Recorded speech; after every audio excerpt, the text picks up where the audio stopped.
witnesses at a later time.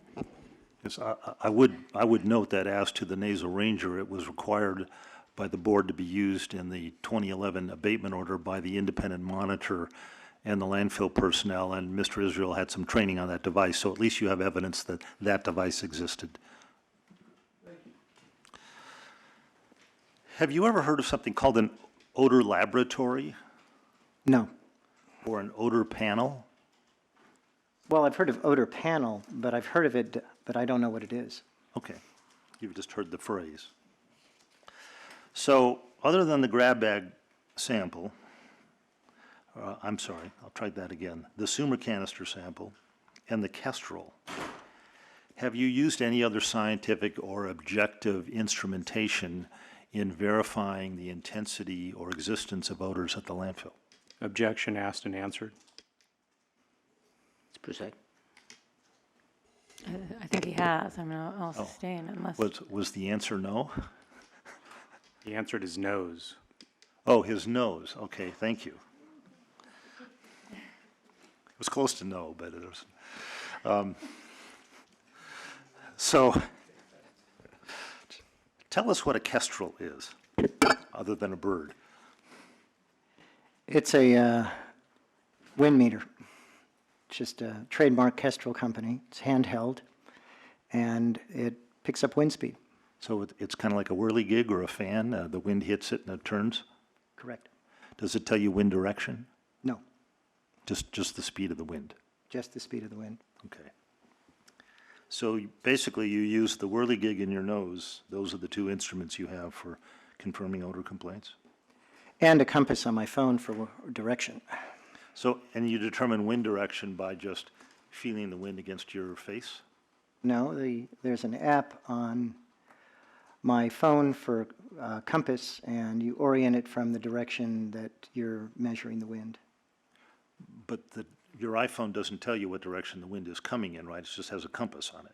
Correct, but it's also based upon my familiarity with the topography and the location where I'm at, that I know where north is and south and east and west. Well, I guess what I'm getting at is, It doesn't give you specific information as to northwest on the device or anything like that.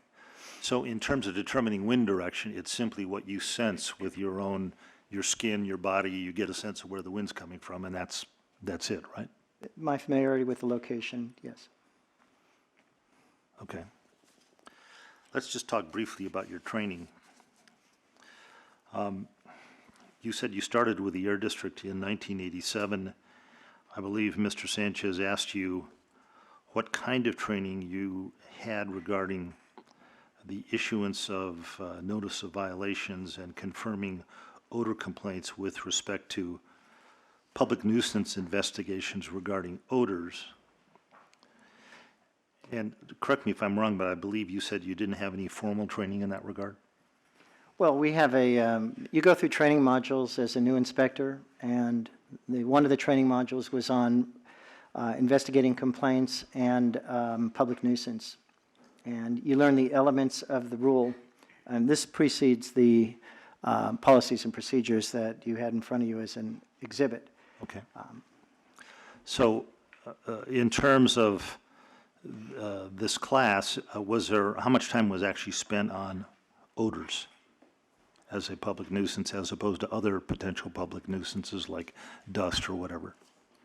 Well, you're asking me to go back 29 and a half years ago. Generally, what I recall is that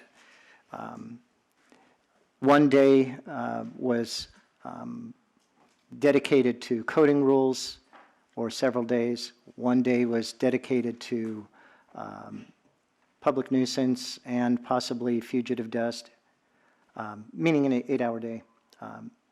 It's a classroom setting with speakers, district inspectors, and examples are given, reports are shown, and description of how one investigates. That's generally how it was done back then. So there was a day on public nuisance investigation? Correct. How much of that day was devoted to odors? I just don't recall. Okay. It's too long ago. Fair enough. Now, you said that other than that training you received when you started with the agency, you had on-the-job experience. And what I'm trying to figure out here is, was your on-the-job experience where you went out with another inspector and the inspector said, see that, that's a distinct odor or that's a faint odor? Or was your on-the-job experience simply learning as you went?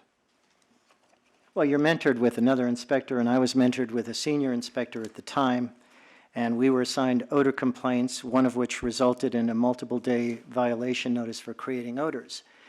And that was probably within the first few months of me being on the job, and that was a real good experience for me, learning how to investigate, working with a senior inspector or seasoned inspector on how to investigate odor complaints and develop a public nuisance. And did that inspector give you examples of what's a strong odor, what's a distinct odor, what's a very faint odor? That was 1987. I can't recall. Okay. I don't recall anything specifically related to that. I think we verified odors. All right. And at the time you started with the agency, were you given a copy of the district's odor classification chart that we've gone over, which is Exhibit H? I don't recall when I received that classification. I don't believe it was 29 years ago. When do you think you first started using that? I'd have to go back and look at my notice of violation reports and see how when I started describing it like that. I believe it's been at least the time that I've been issuing notices of violation to Sunshine Canyon Landfill. But I can't recall independently if it was before 2009. May have been. I just don't recall independently right now. Okay, thank you. Can we just take a moment? We're up to record.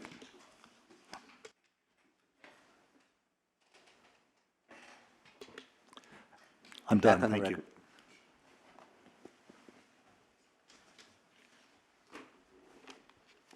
record. I'm finished, thank you. Done, okay.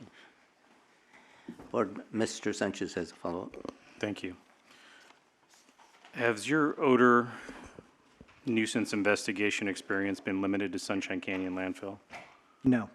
How many other landfills have you inspected or pursued enforcement activity besides Sunshine Canyon?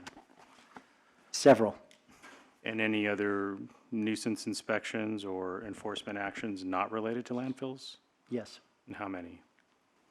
Oh, many. Okay. You were asked about the nasal ranger.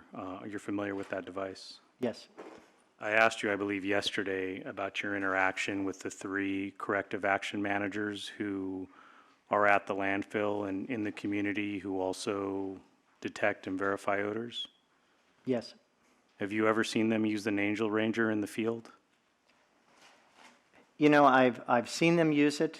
I can't recall the last time. It hasn't been recently. I know that I believe they carry it still with them, or it's in their vehicle. I don't typically see them walking with it.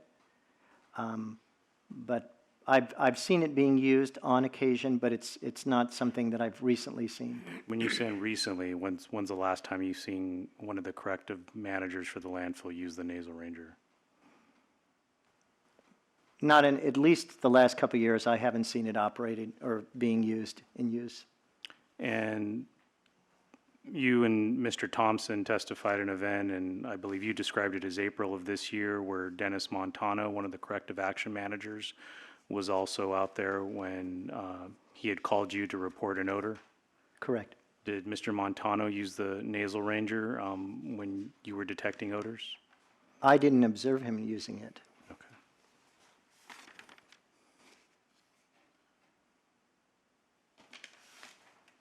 And when you went through Exhibit 29 and your list of NOVs, I saw on numerous occasions you had verified complaints beyond the number 6. Is that correct?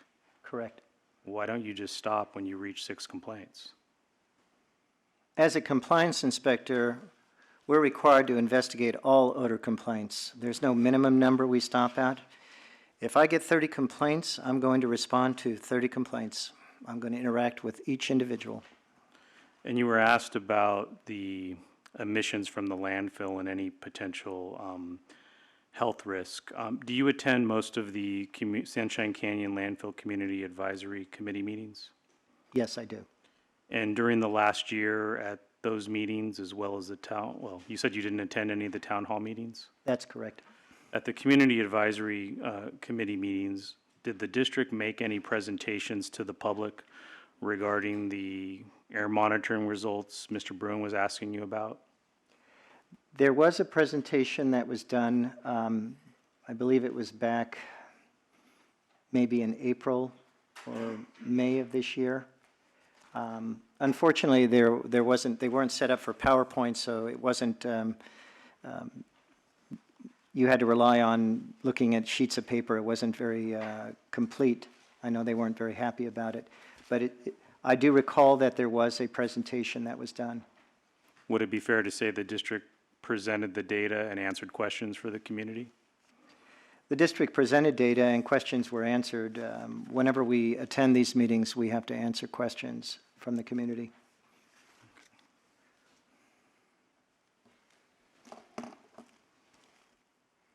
And you were asked about your interaction with the community basically over the last 7 years?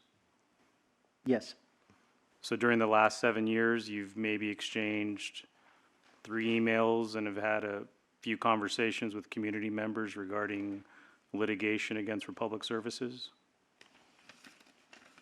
well, I don't, I don't recall specifically any specific emails. I'm not in the habit of sending emails to complainants.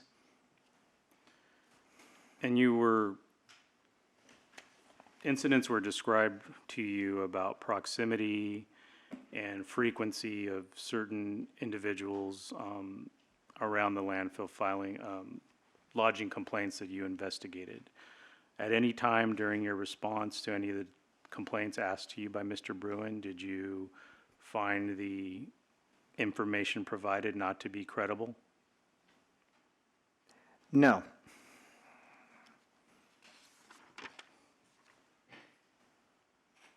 And you were asked of whether you were given any direction regarding the chart in Exhibit H on what should be the basis on whether or not to issue a notice of violation or to verify a complaint. Have you had any conversations with management to deviate from that description? No. And can you explain for us, would it be fair to say that odors are transient? Yes. And so are there occasions where something is called and described a certain way or reported to you, and when you get there, you have a different experience? Yes. And are there times when the complainants may indicate to you from when they called to when you arrive, the nature or the intensity of the odor has changed? Yes. And how do you record that change or different report that you initially received? How is that reflected in your investigation? Well, I document it in my violation report. So if I'm interviewing an individual on, let's say, Golden Valley Lane, and I'm detecting a faint odor with the complainant very often will tell me that, well, I called in at 7 o'clock, which is record, and the odors were very, very strong or very, very sharp. And I always document that part of the conversation in my notice of violation report, realizing, of course, that the odors can be very transient, and also realizing that different sensitivities too. So it'd be fair to say if you don't get out there fast enough, the odor may dissipate or leave the area from where it was reported being experienced? That is correct. And you were asked about what you meant by public relations. Going back to the Community Advisory Committee meetings, does the district make presentations at those committee meetings to the community? Yes. And do community members still complain about the district's responsiveness to their complaints at those meetings? Yes. So despite your efforts to try to be responsive and respond as soon as possible, the community still criticizes you? Yes.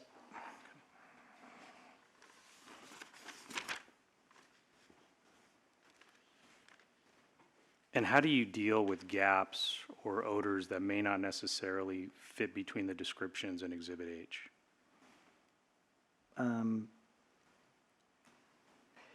Are you referring to very faint, what I'm detecting and what the complainant is describing, or? Yes, do you automatically give it the higher description or the lower description? How would you characterize something that may not exactly fit within that chart? Well, what I detect is what I detect. And if I detect a very faint odor or I detect no odors, that's what I document.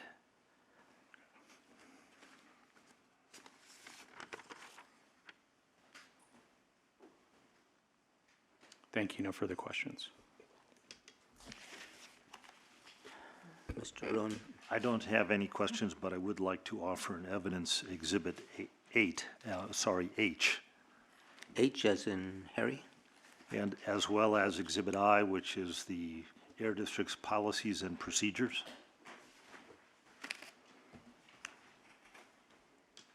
Mr. Sanchez? No objections. Exhibits H and I are in evidence. I would also like to offer the Title V permit to operate, which is Exhibit E as in Edward. Mr. Sanchez? I would object in that only offer the single page that was discussed. He authenticated it as the district's permit to the landfill, it seemed. And the permit should be in the record. I think only what was relevant was that specific page. Ms. Prusek? I'm sorry. Are you objecting to putting in the entire permit? Yes, What grounds? it's not relevant. We only discussed one page. We don't dispute that it's an official record of the district, but really that's all that relevant is that one page. Is it okay with respondents if we admit just that page? Or No, we're going to be referring to various portions of the permit as this proceeding goes forward, and the permit is the permit. It ought to be admitted in its entirety. I'm going to allow it, because if a portion is relevant, we should admit it in its entirety. The entirety of Exhibit E is in evidence. And then finally, Mr. Chairman, since we've referred to it, I'd like to offer in evidence Respondents Exhibit M, as in Mary 3, which is the December 6, 2011, third amended stipulated order of abatement, M3? M3.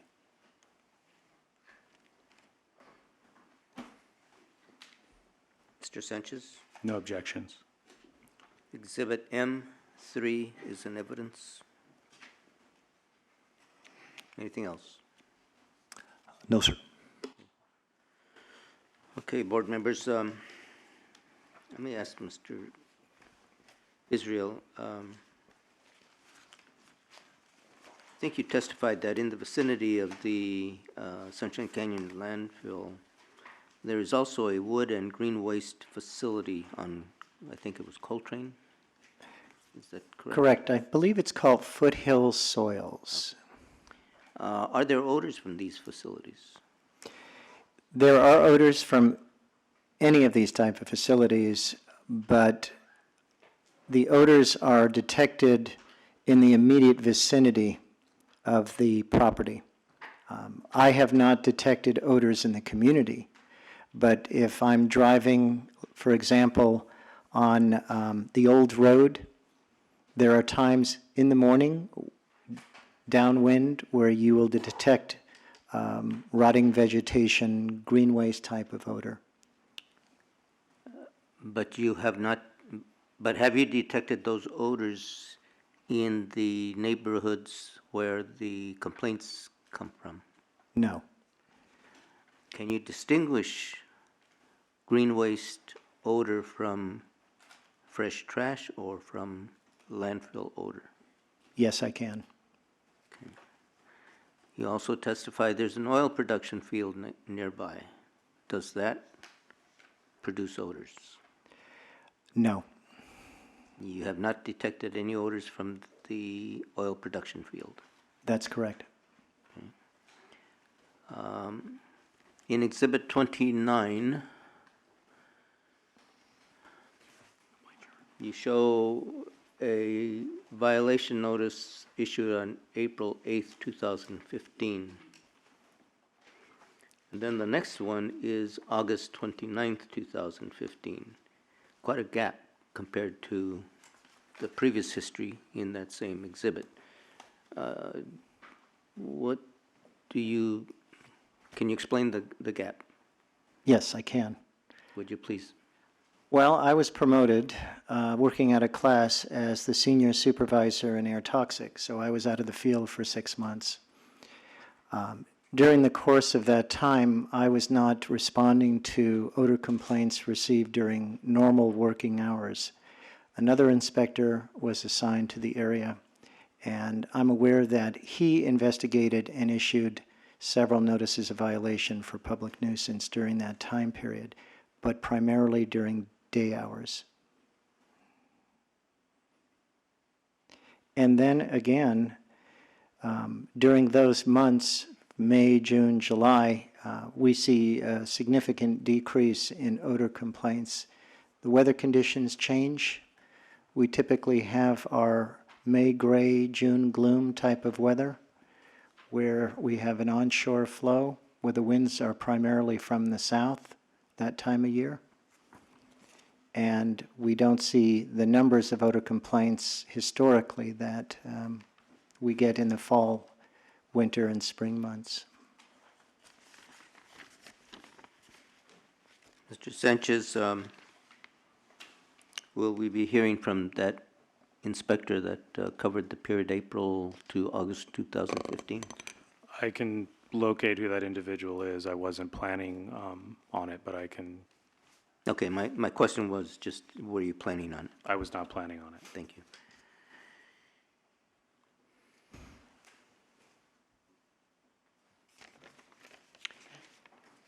In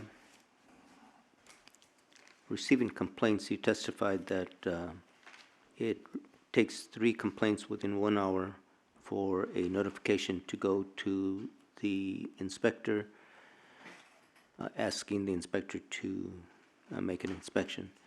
So if the 3rd complaint comes in at the 59th minute, that now triggers the process. That information is then sent directly to the inspector who's making the inspection, or to the inspector's supervisor? Well, we're talking about after hours. Yes. Okay. Generally, we have on rotation a standby supervisor. And that supervisor, they have connected to their phone to our messaging system, a page or a call. So every time a complaint comes through, the standby supervisor is notified by email that there is a call that's been called into the hotline or the toll-free number.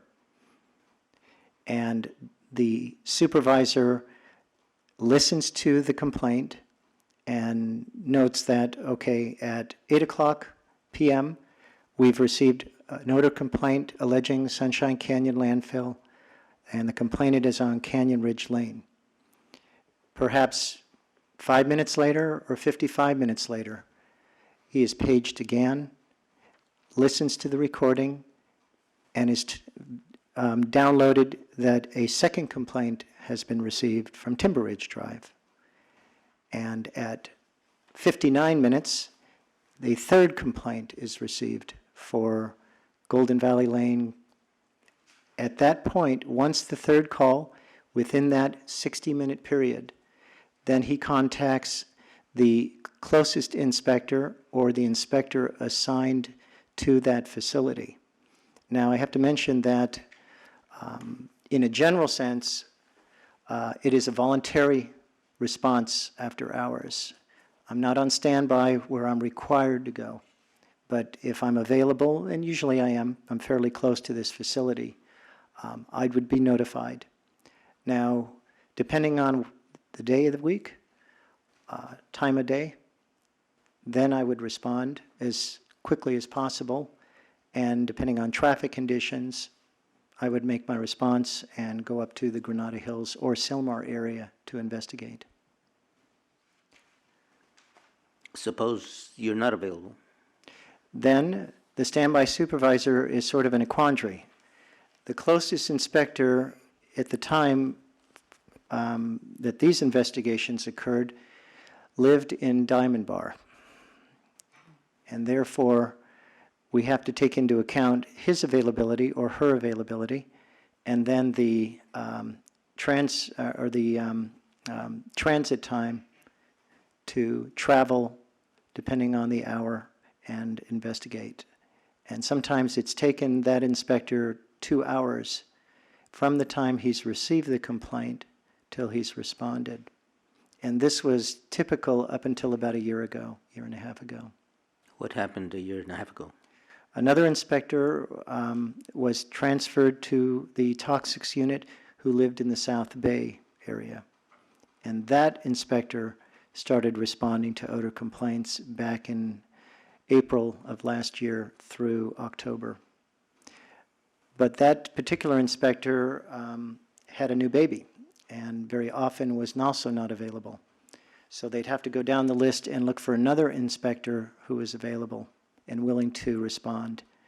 Closest inspector lived in Long Beach. And so it can be a problem. Okay, now, in those situations where you are available,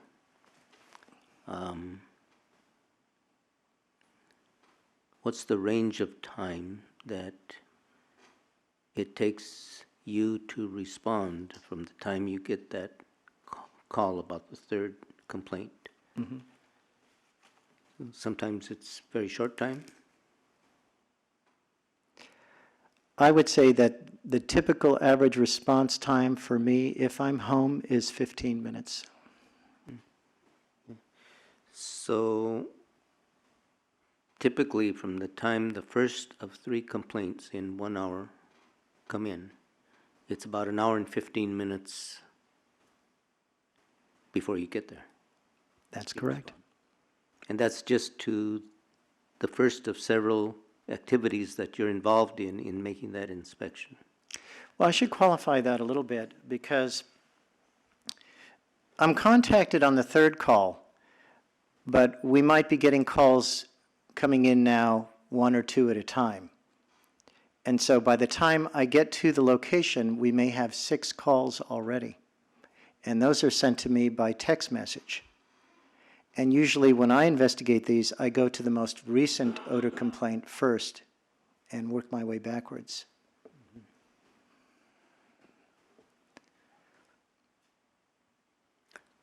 Okay, so from the time that the first call comes in, the first of 3 in 1 hour, to the time that you typically get out there is 1 hour and 15 minutes. Correct. And in that time, conditions can change. Absolutely. The odor can go away, Yes. or it can get worse. Yes.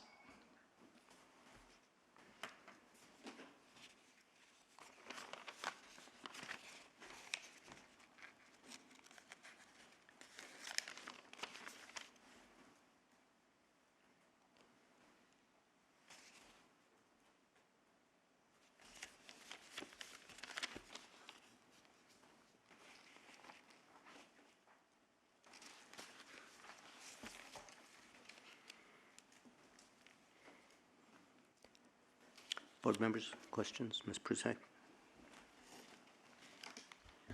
I'm pretty sure this has been asked and answered many times, but I just want to be very clear. Number 29, the exhibit number 29, which is your summary of the NOVs, these are all where you have characterized the odors as very faint to strong. That is how you smell them at the time you are verifying. Is that correct? That's correct. Okay. I wanted to go through a few different things. First of all, Mr. Bruin, in asking you questions, went through he added up a number of different types of complaints based on how they were characterized in Exhibit 29. I also had been keeping a tally, and I just wanted to ask you if this sounds correct to you. There are, I counted up in terms of just the nighttime, gas odors that you responded to. I saw about 62 NOVs that were issued based on faint or very faint to at least distinct. Does that sound about right to you? Yes. Okay. And I counted 15 where at the time you were at the complainants, verifying the complaints, were based only on very faint to faint. Does that sound accurate? Yes. Okay. And, well, there were about 7 that also included strong odors, but that was only the nighttime. But I won't ask that. That's probably too specific. This morning, Mr. Hunter testified, and he gave us what was marked as Public Exhibit Number 14. Do you have that?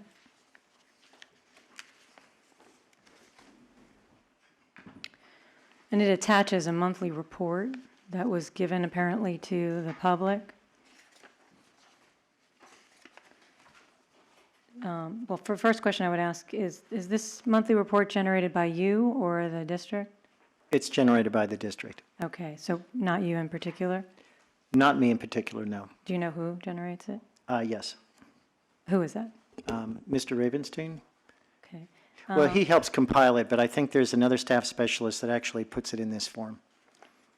And is it based upon the calls that come in to 1-800-CUT-SMOG or however complaints come into the district?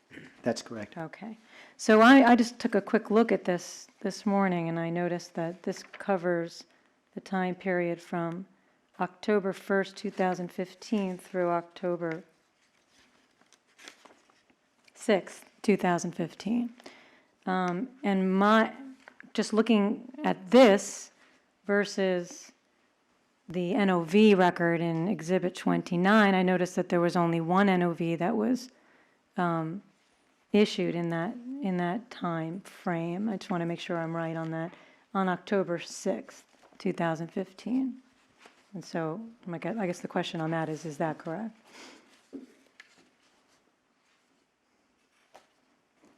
I'm sorry, is that correct? Yes.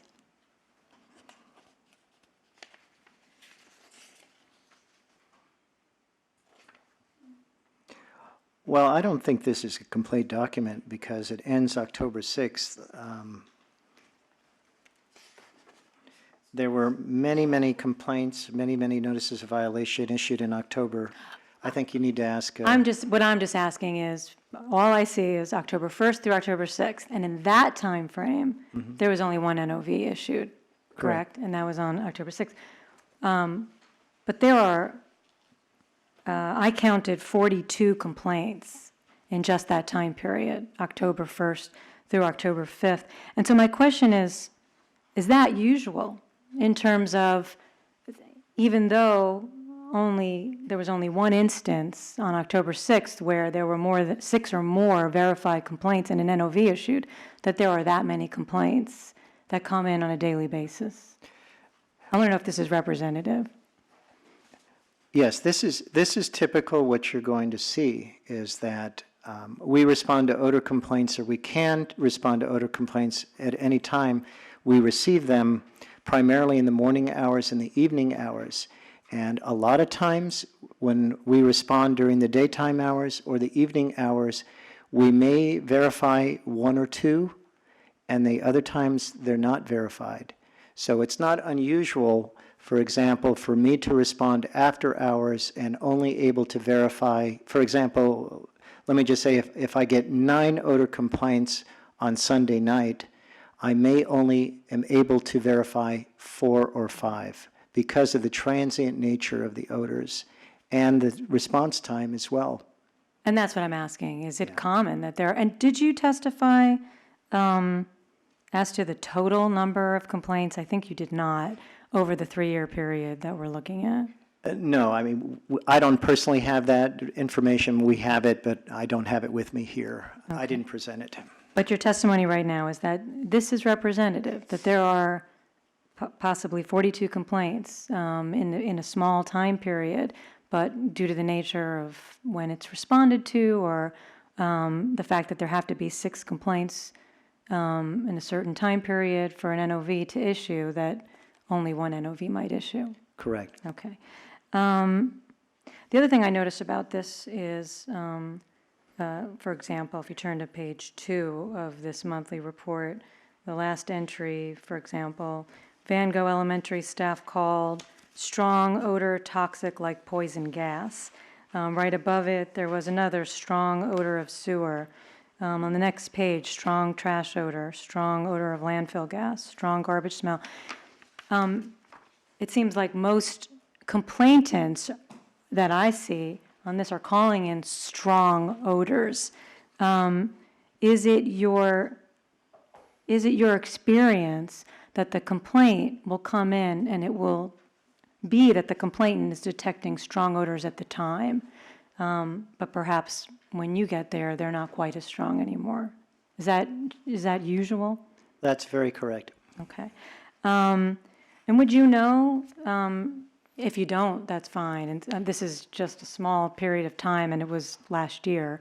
But for example, as an example of these 42 complaints, would a large number of these be verified, but just not 6 that would result in an NOV? Do you know the percentage of complaints that you investigate that are actually verified? Well, I think I'm just trying to phrase it in a way that makes sense. If we get 100 complaints in the month of October, we may, meaning myself or another inspector, if I'm not available, assigned to investigate, we may only verify half of those. And of that 50, for example, there may have been only 6 confirmed at one time that warranted a notice of violation, or 2 or 3 times. And clearly in the month of October, we had, of 2015, we had a number of notices of violation issued, and you have the numbers that were verified. I think if you look at the totality of complaints for the first week of October, you had 42. I don't remember independently, but I believe this is typical for October, where we would have between 100 and 200 odor complaints.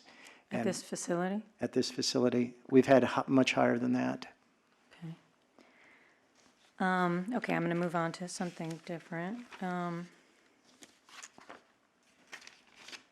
I wanted to look at this, did we ever, was this, Yeah, I think it was, we it's picked that Exhibit up. FF, right?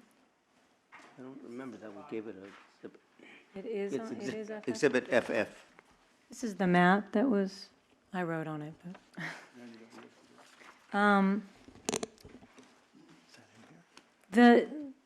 The residents or the areas that are noted on this map, would you, oh, you don't have it in front of you, do you? What exhibit is that? FF. It was given yesterday at the end of the day to orient the board in terms Oh, of okay. that. One second, I know which one you're talking about. There it is. Okay. Would you say that the circles indicating the residences that are shown on that map are some of the closer residences to the facility? Yes, Okay. Would you say they are some of the closest? they are. Okay, they are the closest. Yes. Okay, thank you. Could you tell us, is Van Gogh Elementary School on that map? No. Do you know where it is in relation to? Yes. Where? If you see Cessnon Boulevard, about below the last blue circle. Okay, so just go down a little south from that, off the page, and that's approximately where it is, a little further down. Okay, So it's somewhere in that area, maybe a little bit more to the right. okay. What you don't have is you don't have a Roscoe, which is where the green light is, and that's the only green light in that area between Balboa Road at the top and San Fernando Road, and outside the immediate vicinity. So, but it would be just a little bit south of Cessnon. Okay.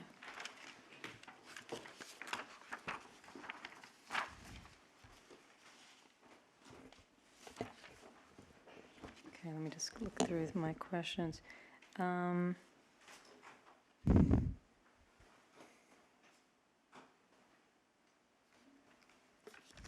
So many of these questions were answered.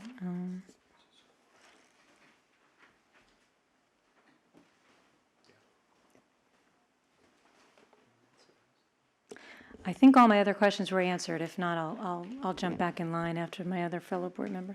Ms. Byrd?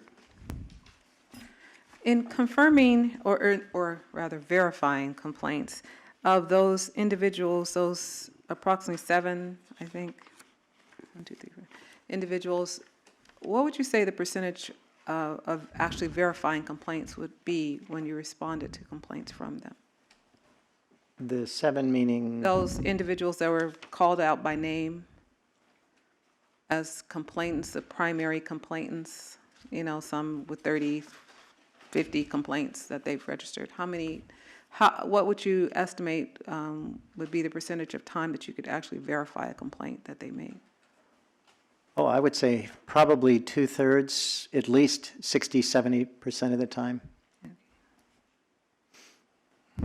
You also talked a little bit about something I just wanted to understand better.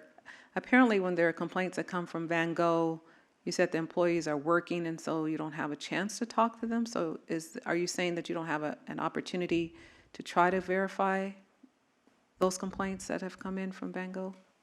Well, usually the complaints come from teachers or parents or faculty members. And the odor is on campus or in the front of the campus.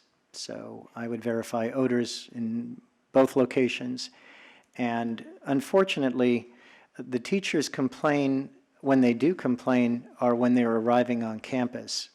And if I'm dispatched the complaint, I might not get to the campus until class is already commenced.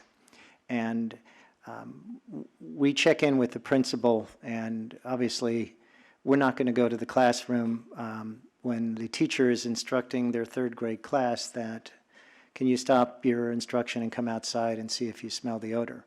So But- sometimes you're saying that I'm sorry to interrupt you, but what you're saying sometimes is you cannot verify because they're not available. I verify But you- the odors are on campus because I'm on campus. Okay. And just, I can't meet with them at that time Okay. to interview them until after class. Okay, but you That's- do but meet with them. I do meet with them, Okay, I just yes. want to be sure that. May not okay, be for a few hours or a day or two, Okay, earliest opportunity. okay. And you said that you first started responding to complaints in Granada Hills about 4 years ago? So you've been the inspector for 4 years in that area? No, I was responding to odor complaints in Granada Hills going back to probably the late 80s. But they were primarily dust complaints. And we didn't really start having a lot of odor complaints until, I mean, it's been throughout the decades. It's not been a time where we've had absolutely no dust complaint or no odor complaint coming from the landfill. I mean, I can look that up. But when I was reassigned back to the lead inspector of this landfill in 2009, early 2009, is at the beginnings of a lot of these public nuisance violations. I think the first violation had already been issued by another inspector before I got reassigned to this facility. So you have been in this community interacting with the residents on complaints, specifically landfill complaints, since 2009? Correct. So For the you- individuals that are part of this public nuisance, yes. Okay, so you could easily say you have gotten to know them, I think so, I think, in that period of time. Okay. yes. Okay, I had, I think, one other question. Oh, in your opinion, why are you being asked so many questions about the evening complaints? In my opinion, In your opinion? I would suspect probably because of the lawsuit that a lot of those complainants are calling primarily at nighttime. Okay. Some of them call during the daytime. That's the only thing that I can surmise. Okay. But there's a lot of other people that call. I just wanted to confirm what you thought. I knew what I thought, but I wanted to confirm what you thought. Okay, let me just see. Your morning hours are never considered overtime on those complaints that I've seen. Do you go out early in the morning? I saw some complaints on Exhibit 14, summary of complaints. Some of them came in like 5 in the morning. You don't go out, you haven't gone out on those, have you? During this time period, no, that's changed. Okay. And then the times that you have gone out, those are not considered overtime, so those are not a question of you having some ulterior motive for wanting to go to a complaint in the morning. Well, we're closed on Mondays, and some of these came in on Mondays. Okay, okay. That makes sense. Okay.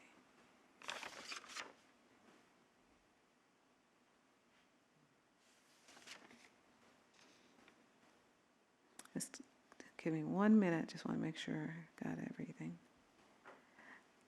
I think Ms. Prusak asked this question, but I think I was writing something at the time. If you could have an estimate of how many times you've gone out on investigations, ballpark, as to how many verifications there were. I mean, when you go out, if you go out 100 times, do you verify 50% of the time? Just a ballpark. Well, she had mentioned about certain complainants, and I said like 60, 70% when they call. Okay, But that there- was for that was for those individuals called out by name.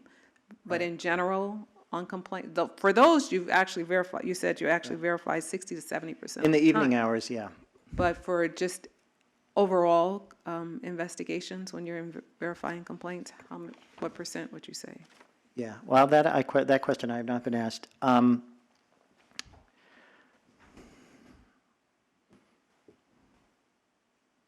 Again, it depends on the time of year.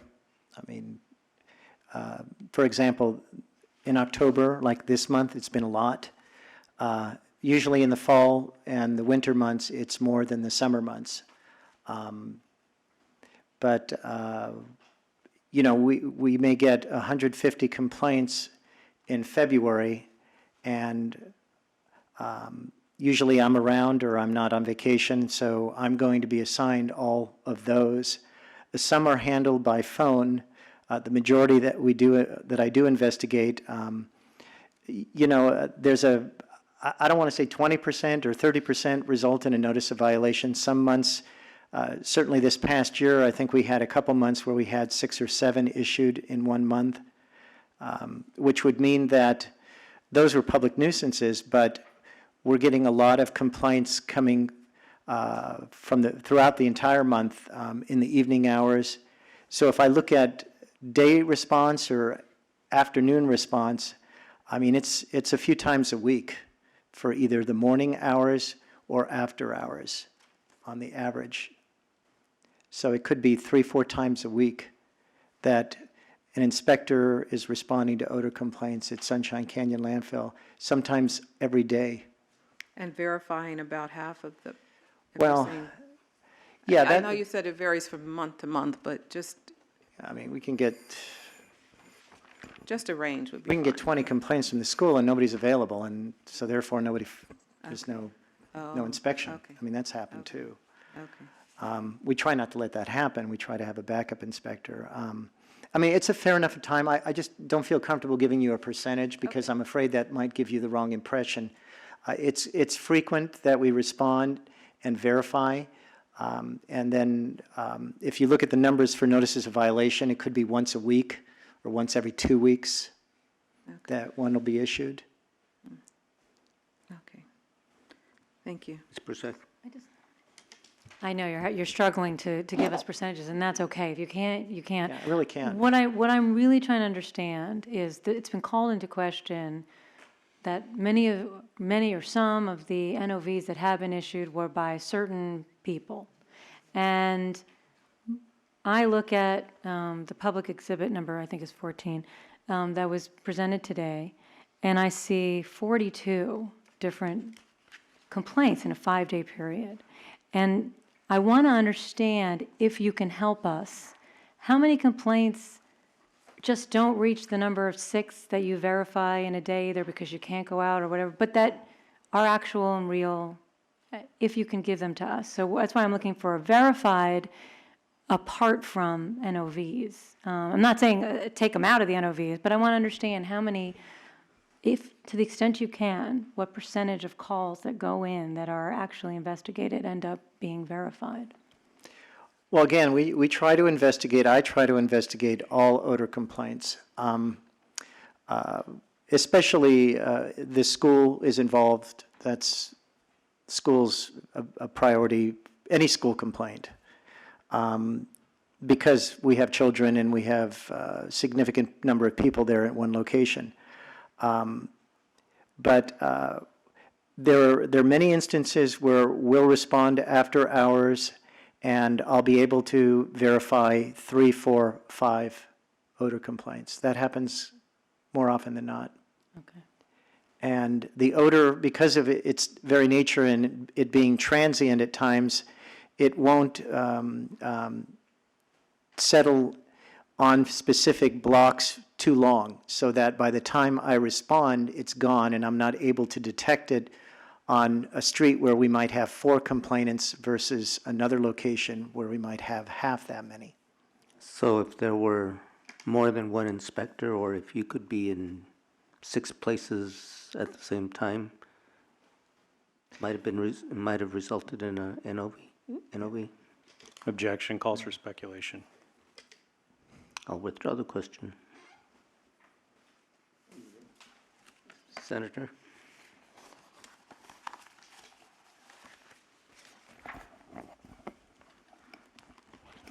Before you start, Senator, just so I can provide some insight, these reports are provided on a monthly basis to the landfill and to the community. I would represent, one of the reasons is because the community does raise, are we recording their complaints if we don't respond? The matter before the board is for verified complaints and the district's allegations that there is a ongoing public nuisance. I think your questions are valid, and it is a concern, as has been in some of the other recent cases before the board. How quickly are we responding, and how responsive are we to the receipt of complaints? You know, we can provide additional information. This data is provided. We do collect it. But I think ultimately, you know, because this is a contested matter, the district is trying to focus on what is the basis for the issuance of our NOVs, which is, you know, we providing evidence how we investigate these complaints, what's the process the inspector goes to.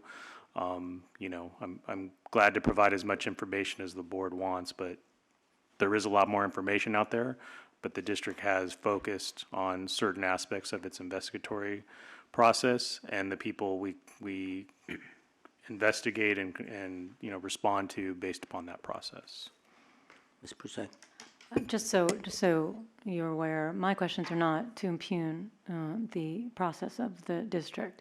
My questions were more to get a fuller understanding of what is happening around this landfill, and in particular when the NOVs that we have been presented with are being in some questioned as being rigged in some sort. And so I want to have a fuller understanding of the number of people who are complaining and how broad, because we're talking about a nuisance. I think it's relevant in that way. Yeah, I just respond just to relay that, because you may see different things presented by the public, by the parties, and obviously based upon the history and the amount of agencies with jurisdiction over this landfill, it is a large amount of information, but we've obviously focused on certain things, and that's why there may be things that come up that the district has not presented, is because we are focusing on certain things. Thank you. Right, on this public nuisance investigation, on page 4, we read it before, it talked about property, talked about 2 people living in the household, man and wife, could file a complaint. And we considered 2 complaints, not just on the basis of the property problem, but so potential health hazard exists. Now, have you ever had occasion to take two complaints based on public, health problem, health hazard? No, I personally have not. I mean, I can think of instances when we would, but not for the purposes of Sunshine Canyon landfill, sir. Very good. Next question. You were promoted, working in another class act 6 for 6 months, Correct. and during that time, did you receive, when you returned to your post in the valley, did you receive any complaints from the people saying their complaints were not responded to? No, I can't say that I received that feedback. Well, you mentioned that some of the inspectors lived in Diamond Bar, closest, or Long Beach, with a baby, probably couldn't get there on time after the third call, after the third complaint, and therefore those complaints were not answered at that point in time, not likely to have been answered, or not likely to have been investigated or verified. Well, they were, They were verified? because I went on them. So even during the time that you were, but you didn't write any notice of violation during that period. That's correct. Why not? Easiest answer for that is we didn't have enough complainants verified at the time to warrant a notice of violation. When you find a situation where the supervisor who dispatched you to these locations after the complaint comes in received 3 notices, 3 complaints, then you get a dispatch to go to investigate. Yes. And has there been a time where you arrived at those specific 3 locations, verified or not verified, and you don't get the request for 6? When you don't get a request for 6, there's no notice of violation, is that correct? Yeah, if we arrived, we only had the 3 complaints. Even if all 3 were verified, we don't have the 6. So there would be no notice of violation issued unless we establish the, So how do you go about verifying just those 3 then? Use the same procedure? yeah, we just, Go to the land site and say, this is where the source came from? well, if I go to the community and I smell an odor and verify it with a complainant, whether or not we have 5 or 6, I'll still go upwind and visit the landfill and confirm odors. You never know, we may get 3 more or more later. But I do the same routine when I investigate an odor complaint. I'm consistent with how I do it. Okay, thank you. Any other complaint?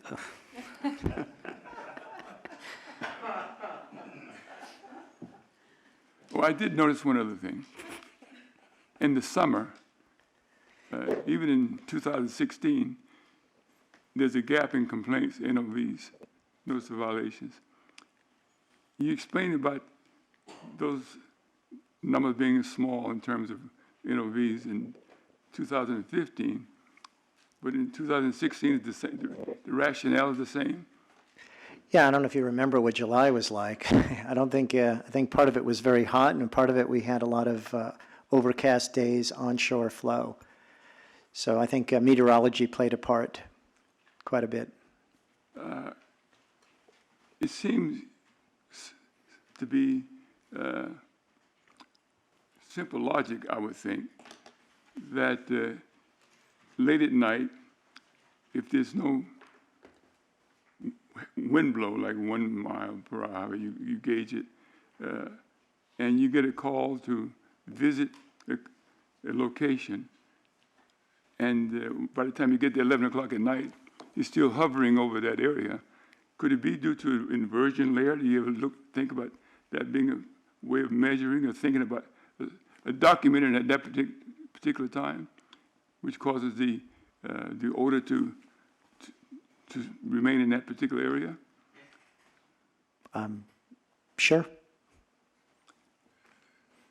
Late at night more than during the day, because the day high inversion, the air, get a chance that odor can escape along with the gases. And so therefore, it's not as dense or as it would be late at night. Certainly, especially when the sun comes out and air warms up, everything volatilizes. Well, so there are a lot of variables, a lot of factors as to why you have a high concentration of odor and gases at night, late at night, especially if you have it at all, than you would have it during the day. So seems to me that when you get 3 calls, you probably get 10 sometime, whereas you have already gotten received. According to the NOVs, it says 6 or 10, whatever the case may be. In some cases, 11. Right. All right. Thank you. There's no other questions, then we'll take a, Mr. Brown? I just had a couple of follow-ups. Mr. Israel, you said there was, in 2015, there was another inspector assigned for a few months when you were teaching, I believe. And my question is, what was the name of that inspector? Well, I'll correct you, I wasn't teaching, I was senior supervisor. Oh, okay, sorry. Inspector's name was Gentry Keir. This first name is spelled Jentry. Last name is Keir, Kear. Thank you. And then the other question I have is with respect to the chart showing different complaints called into the Air District, and that's attached to Mr. Hunter's exhibit, the public exhibit 14. Is it your understanding that every time a person calls in, it's treated as a separate complaint? Yes, So if I were to call in more than one night during a week, that would be lodged as a separate complaint? yes, And if I called in twice during one night, it would be lodged as 2 complaints? yes. Okay, that's all I have, thanks. Mr. Sanchez, what's your next witness? Or who is your next witness? Karen Manwaring? Oh, She'll be the examiner. okay, we're going to take a recess of 15 minutes, 17 minutes.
even just to chat a little bit.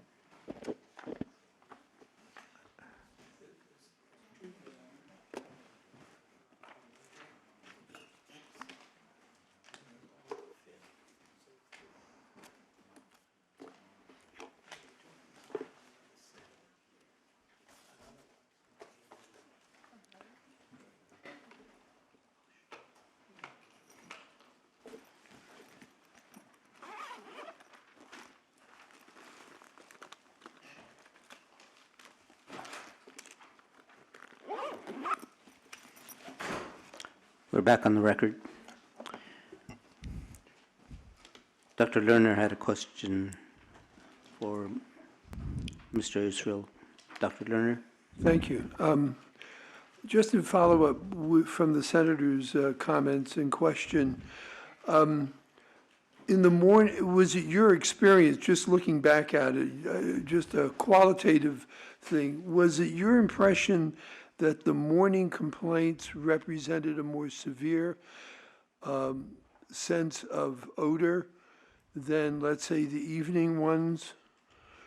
Because I noticed the morning ones, of course, the kids were in school, and then there were complaints at the school. The other part of the question did they keep the kids out of the playground almost universally when this thing happened? Do you have any idea about that? Well, certainly a lot of times the odors in the morning, let me just qualify that. The majority of odor complaints in the morning, I'm not going to say all of them because there was one or two instances that I responded on holidays when the landfill was closed, and I wasn't detecting trash odors, I was detecting landfill gas odors. But almost all the complaints in the morning are trash odors that I've investigated, that I've verified. Very often they're very faint or faint. Sometimes they've risen above to distinct. If you have a question about sheltering in place children, I think you'd have to talk to the principal of the charter school. I'm not aware of that happening, but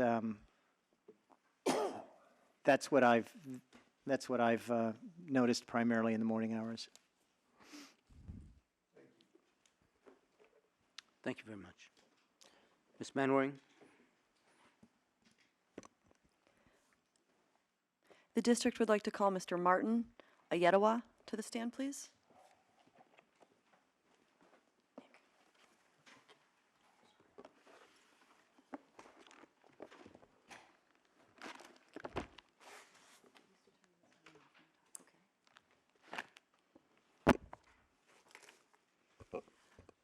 Chairman Camarena, Mr. Ayetawa has not taken the oath today. Please rise to be sworn in. Raise your right hand. Do you promise to tell the truth, the whole truth, nothing but the truth, so help you God? Thank you. Thank you. Good afternoon, Chairman, members of the board. Mr. Ayetawa, could you please state and spell your name for the record? My name is Martin Ayetawa. My last name is spelled Ayetawa, and my first name is spelled Martin. Thank you. And for the record, you just took the oath as it was administered, is that correct? Yes. Right. Could you please just, it is on. Yeah, pull it over towards you. Thank you. Confirming the mic works?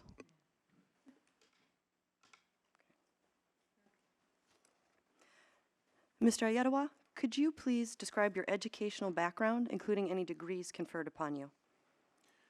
I have a bachelor's degree in civil engineering from Prairie View A&M University in Texas. I took graduate courses at Loyola Marymount University in Los Angeles. I also have a master's degree in public administration from Cal State Northridge. I'm a licensed civil engineer in California. And how long have you held this engineering license? It's been a couple of years, probably California license, probably about 10 years, But prior to that, I do have Arizona license since 1994. I also, I had Arizona license before I had California license. Thank you, sir. And who are you currently employed by? County of Los Angeles, Department of Public Works. And what is your position?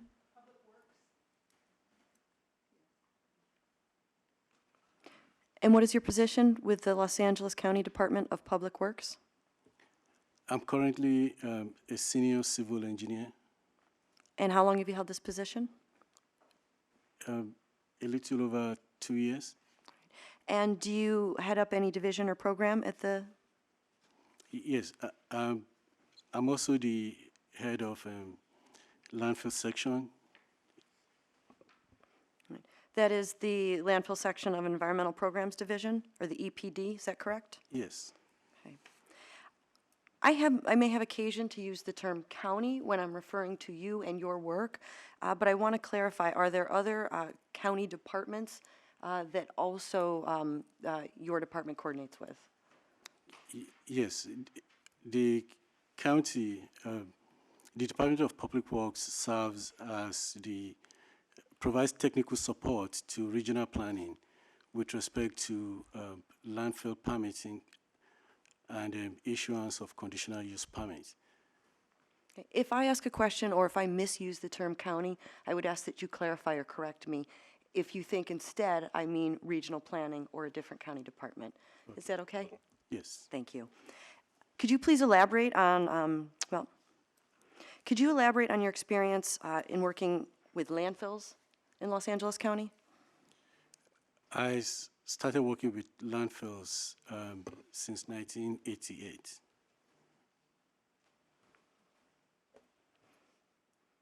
Right. And today, are you here in your capacity as an employee of the Los Angeles County Department of Public Works? Yes, Okay. Are you currently assigned to the Sunshine Canyon landfill? yes, it's one of my, it's one of the projects that I oversee. Just one, so it's not your exclusive assignment. That is correct.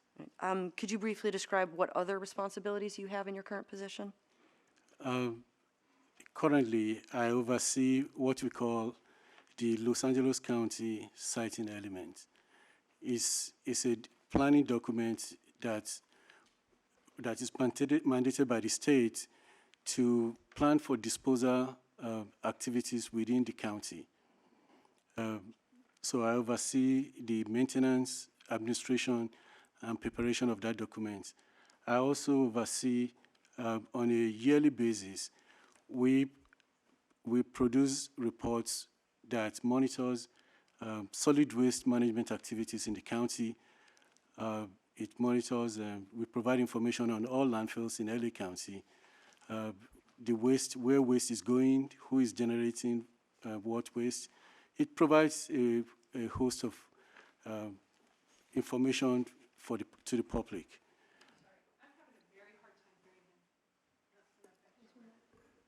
Could you try to speak a little closer to the mic? Would that help? It's not just that, it's that his accent is very thick, and I cannot see his lips move at all, so it's very difficult for me to understand. Is it possible for you to reposition to see the? We're off the record.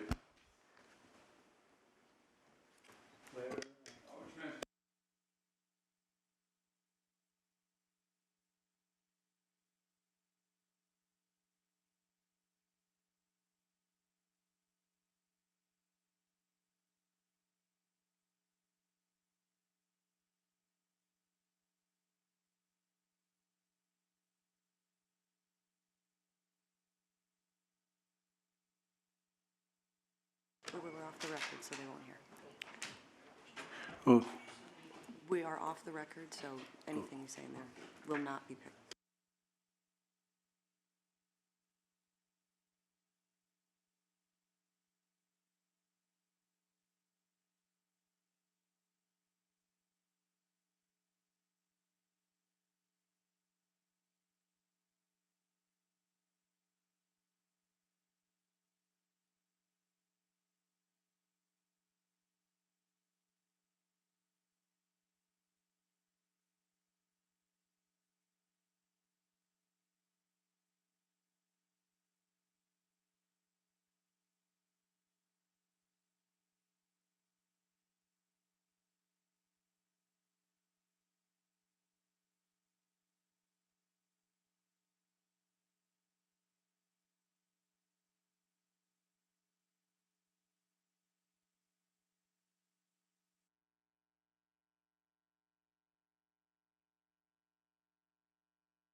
We are back on the record.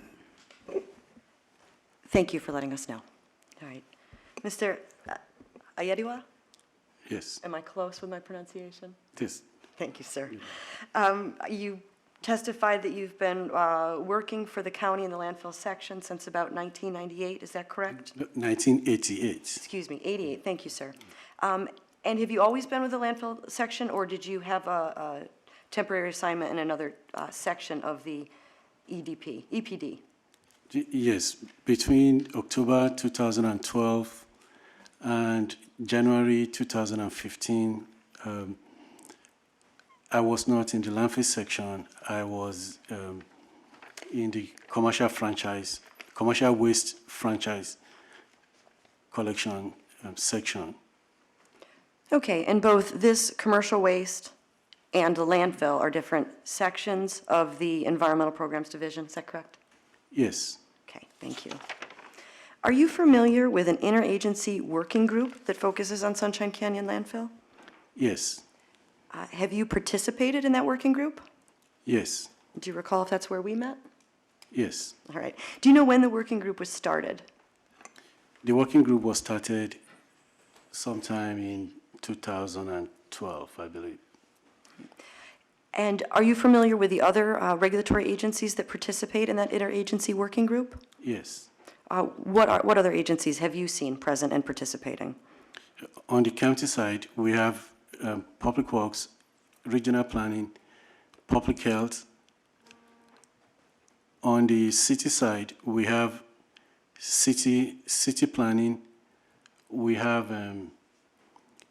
the city LEA, and also we have, and sometimes we do have people from the Bureau of Sanitation.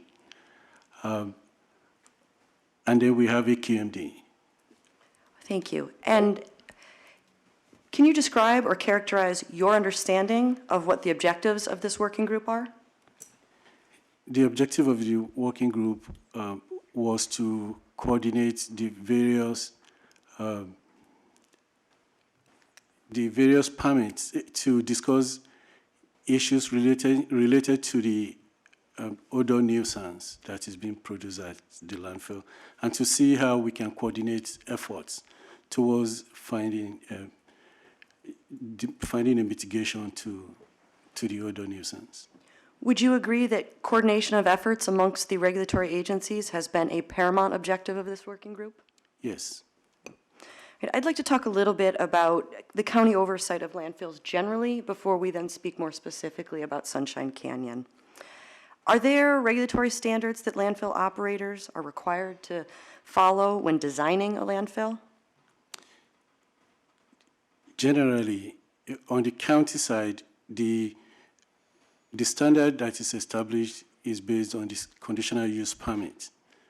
But in operating a landfill, the state has the minimum standard, what we call minimum standards that is in Title 14, and also what we call design standards in Title 27 of the state code.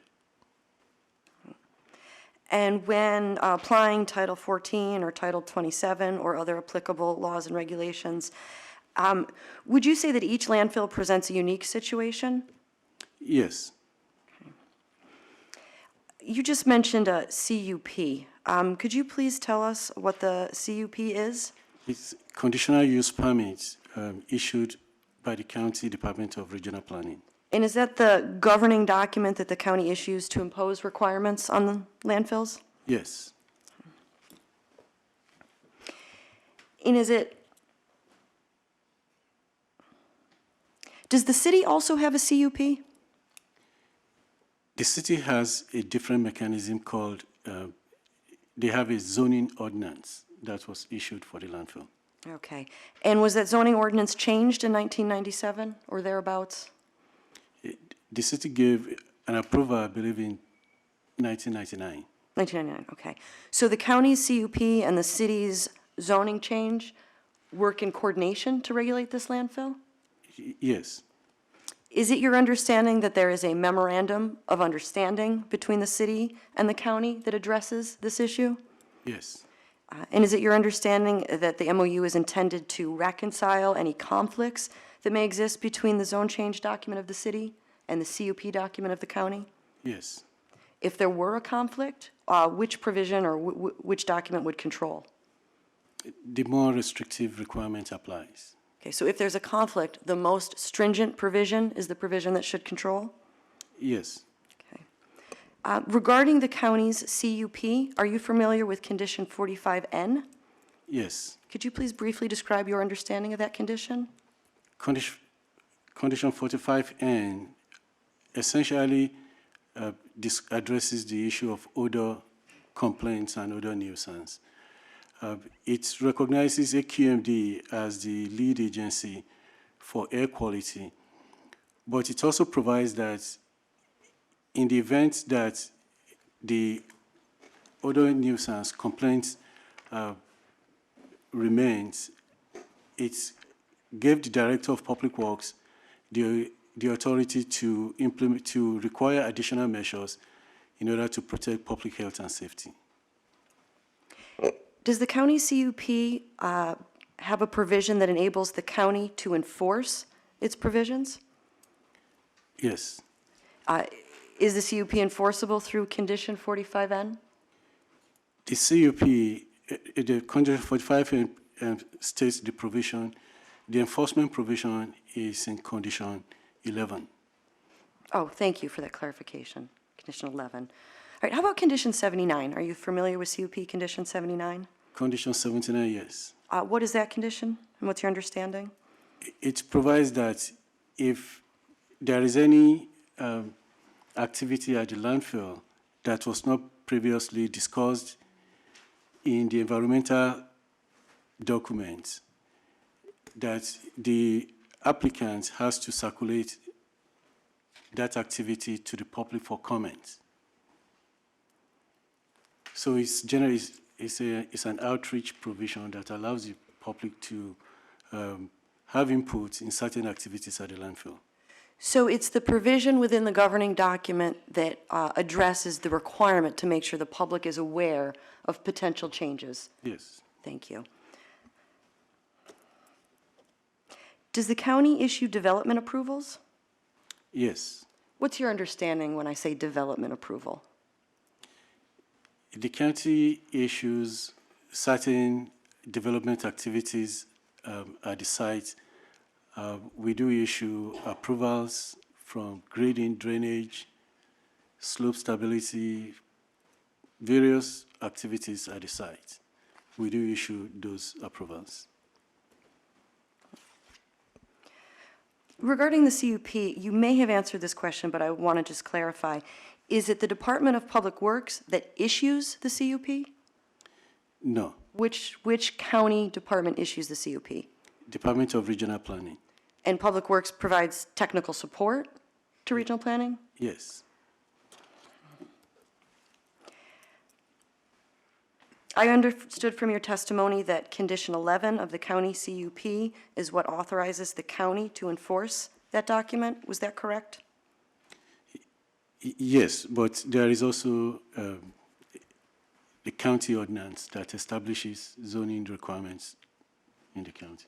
Okay, so they would work in coordination. Do you know if the city in their zone change document has authority to enforce provisions at Sunshine Canyon? I'm wondering if they have an equivalent opportunity to enforce, as you just described for the county. The city do have their requirements, but the MOU did stipulate that in the event that there are enforcement activities needed at the site, that it was deferred to the county. The county provision will prevail. Is that because it's the most stringent, or is that for a different reason? I just don't want to confuse the two concepts. I will say it's for a different reason. Right. What is your understanding of that reason? I'm going to object, Mr. Chairman, because we're talking about a written document, which is a memorandum of understanding between the city and the county. And it's as I recall, about a 4 or 5 page document, and we have the witness telling the board what's in the document. And it seems to me the document is the best evidence of what it says. And I would ask that the document be produced and marked as an exhibit, and have no objection to it being offered in evidence. But I would object to the line of question of this witness where he's being asked what the document says and what its legal import is, because we may have a difference of opinion on that subject. Ms. Van Ryn, is the document available? I was trying to phrase my question in terms of the witness's understanding, but I'll withdraw the question. And regarding whether or not, I do not believe that document is an exhibit yet.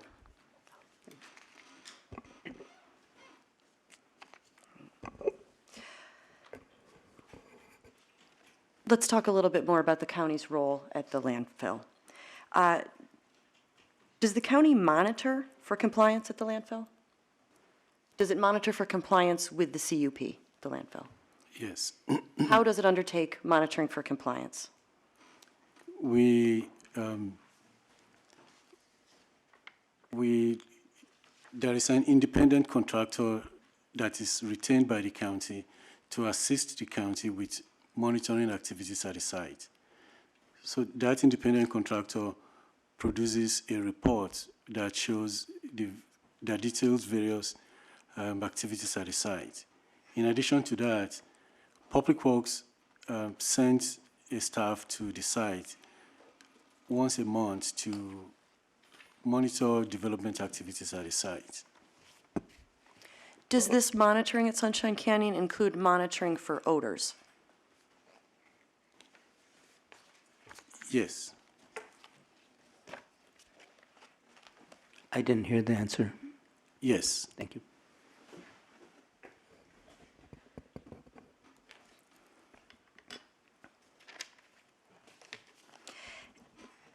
As a result of this monitoring or other analysis of operations at Sunshine Canyon landfill, has the county identified between 2013 and the present any concerns with the current operations at Sunshine Canyon landfill?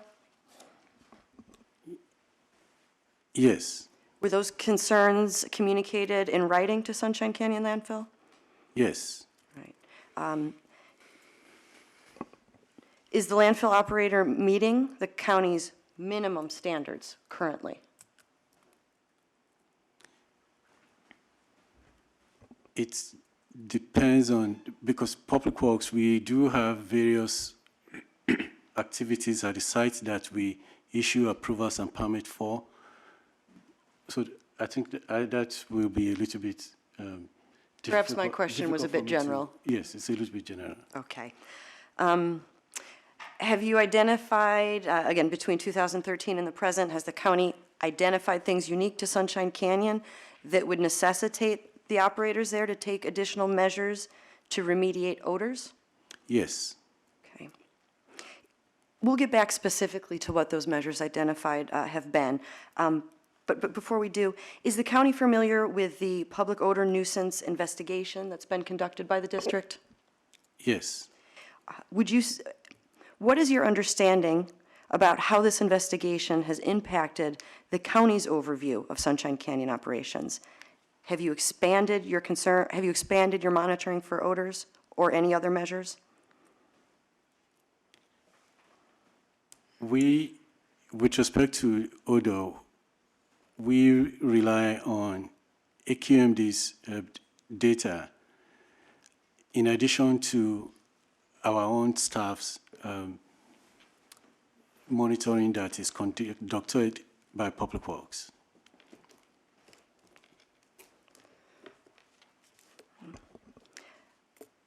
I previously asked a question about whether or not you have communicated to Sunshine Canyon in writing any concerns identified.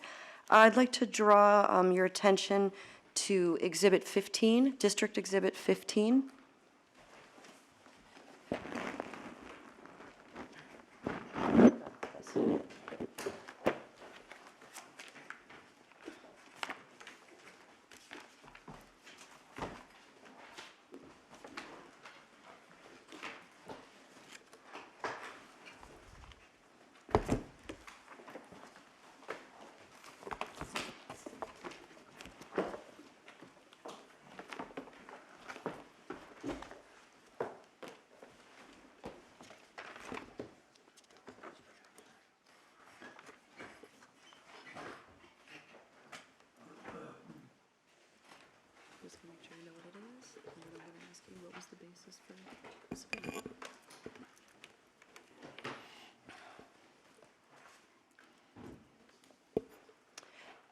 District Exhibit 15 is a letter dated March 30th, 2016, on letterhead from the County of Los Angeles Department of Public Works. Mr. Ayeriwa, do you recognize this document? Yes. And turning to the last page, is that your signature on this document? Yes. Now, I notice your signature actually comes under the name Gail Farber. Could you please identify this individual? Gail Faber is the Director of Public Works. All right. And above that, if there are any questions, the landfill is instructed to contact you directly. Is that correct? Yes. Okay. Mr. Ayeriwa, could you please read into the record the second full paragraph on page 1 of this document? Public Works agrees that as of January 21, 2016, Republic has provided all outstanding information requested by Public Works in the letters. Moreover, based on the information that Republic has provided, Public Works has determined that Republic has developed its landfill gas collection system infrastructure and put operational procedures in place for monitoring and managing landfill gas, which, if properly followed, should have a reasonable likelihood of effectively managing the landfill gas generated at the site. Is it the county's position that things have been properly followed? In all regards? We do not have information to come to that conclusion. Right. How did the Department of Public Works reach the conclusion that if properly followed, the gas collection system should be effective? How did you reach the conclusion in the second paragraph? The first thing that we looked at is we looked at Republic's infrastructure development, and based on our experience, and when the landfill is, if the necessary infrastructure is there and the landfill is properly operated, the likelihood of odor nuisance is significantly reduced. And would you agree that evidence of continuing odors would be indicative of infrastructure development and procedures not being properly followed? That is correct, yes. I'd now like to draw your attention to Exhibit 16.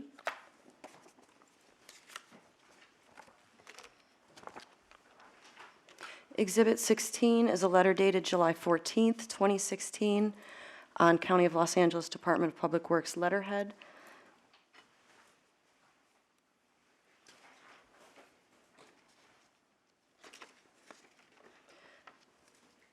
Mr. Ayeriwa, do you recognize this letter? Yes, Is that your signature on page 2? yes. Drawing your attention to the paragraphs on page 2.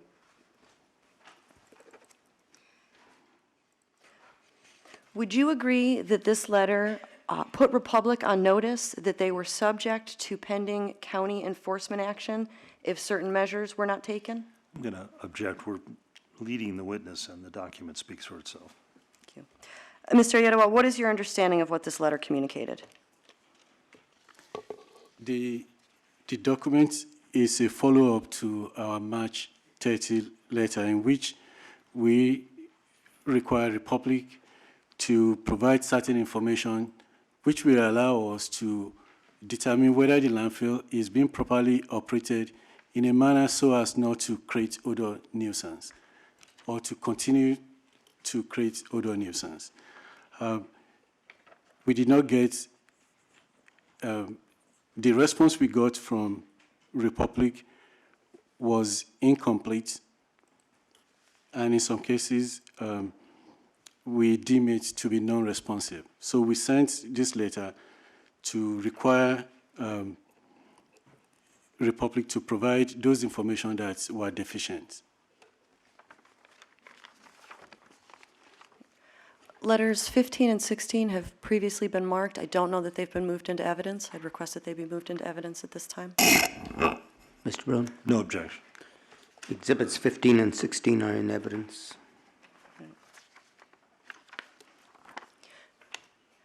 And Mr. Yadawa, did the county in fact take enforcement action following the March 30th and the July 14th letters? Yes. Could you briefly describe what action the county took? So as a result of the July 14th letter that we sent out and Republic's response on August 11, the county issued a notice of determination on October 25th, 2016. So just this week, is that correct? Yes. I'd like to approach the clerk.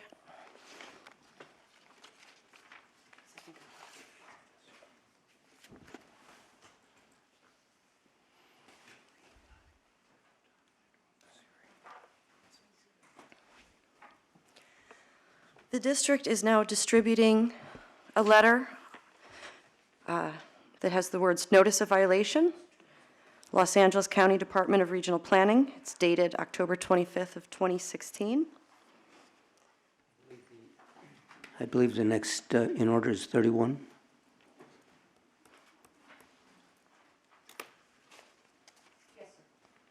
The notice of violation on LA County Department of Regional Planning letterhead is Exhibit 31.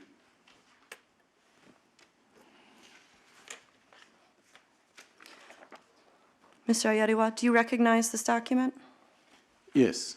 Could you tell us what this is?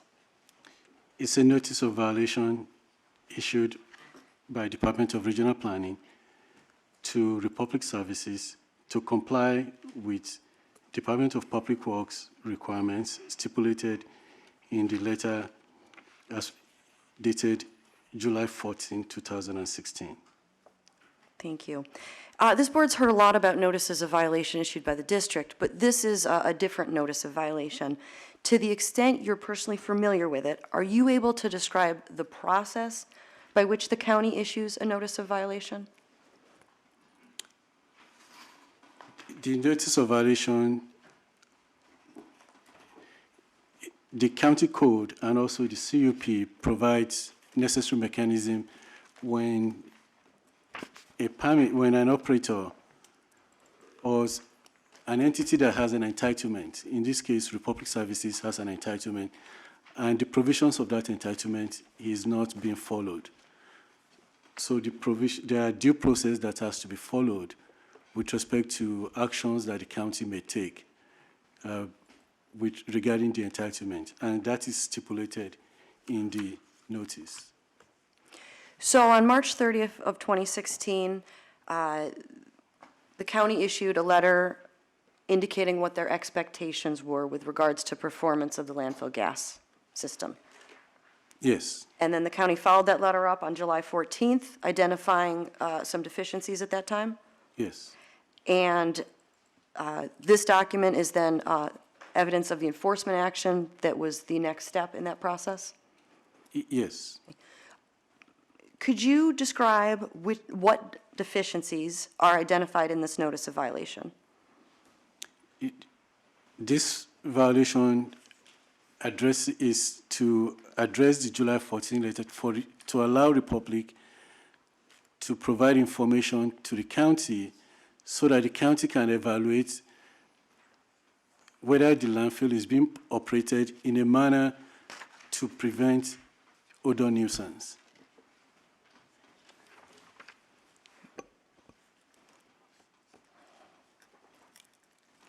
Do you know if Republic has received this document yet?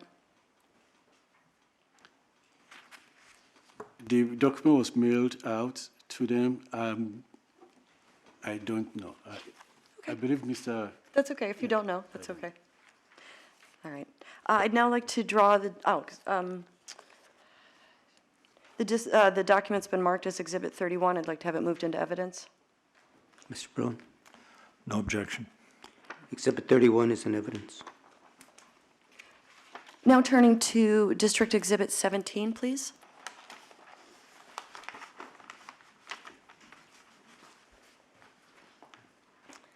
Mr. Yadawa, I'm looking at a document dated August 11th, 2016. It's on Los Angeles County Department of Regional Planning letterhead. And I'm turning to page 2 and pointing out the CC list. Do you recognize your name on the CC list? Yes. And the gentleman identified before that, who is that gentleman? Daniel J. Lafferty And who is Mr. Lafferty? is the Assistant Deputy Director for Environmental Programs Division. Right. Would he be a supervisor to you? Yes, he's the division head. Would you look above the signature there to the last complete full sentence? Does the letter indicate who questions should be directed to if someone were to have questions about this letter? Yes, And who does it say to direct questions to? Daniel J. Lafferty. Mr. Yadawa, could you please read the first 2 full paragraphs of this letter?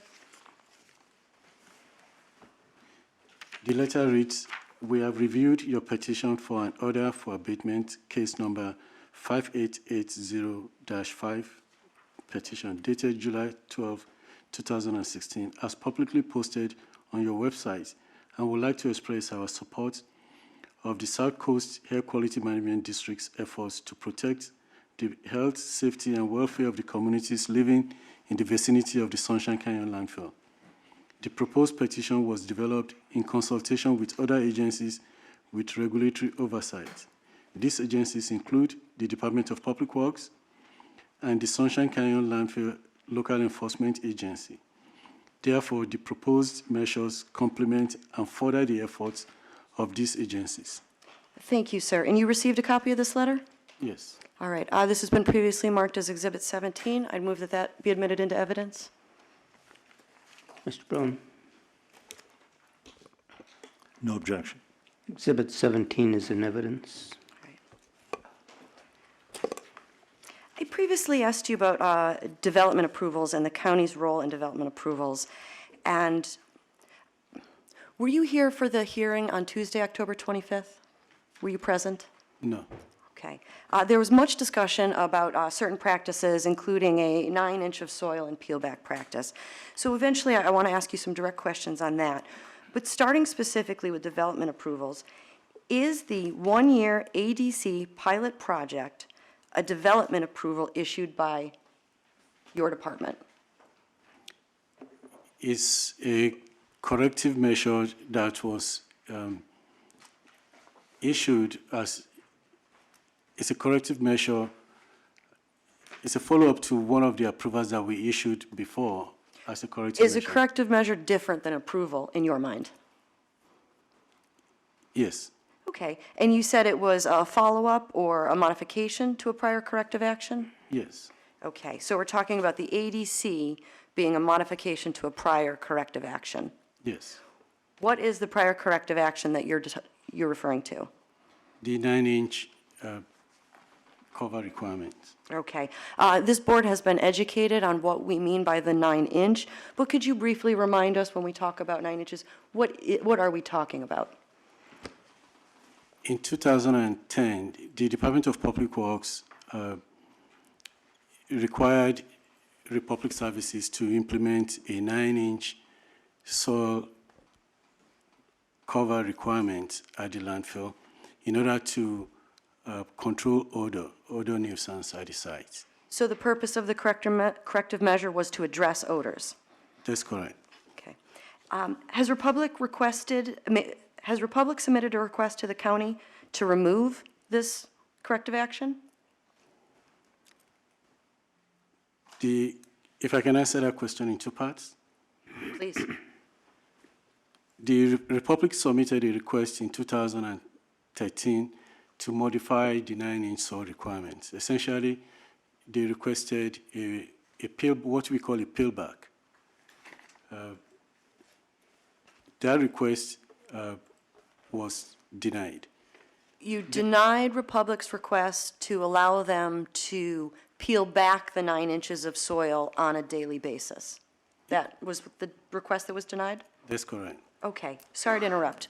And the other request? The other request in 2015, yes, in 2015, Republic submitted another request to allow them to use what we call alternative daily cover material in lieu of the 9-inch soil. So that request was approved for 1 year. as a pilot project.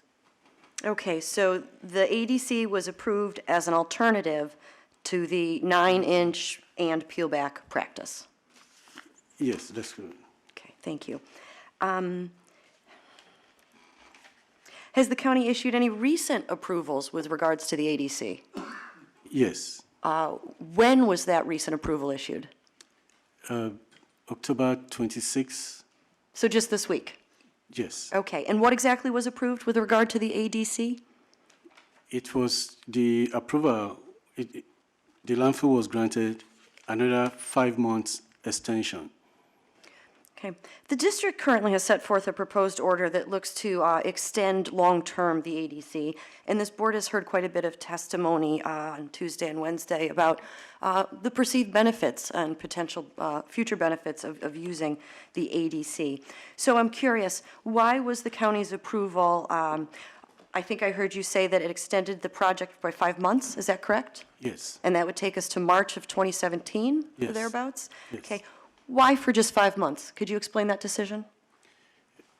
Because the March 2015, the March 2016 letter that the county issued did specify certain requirements, and part of that requirement gave Republic Services 1 year, 12 months, in order for Republic to significantly reduce the odor nuisance at the site. And that letter also stipulated certain requirements that Republic needs to follow in order to reach that goal. So this approval is consistent with the county's requirements for Republic to eliminate or significantly reduce the odor nuisance created by the landfill.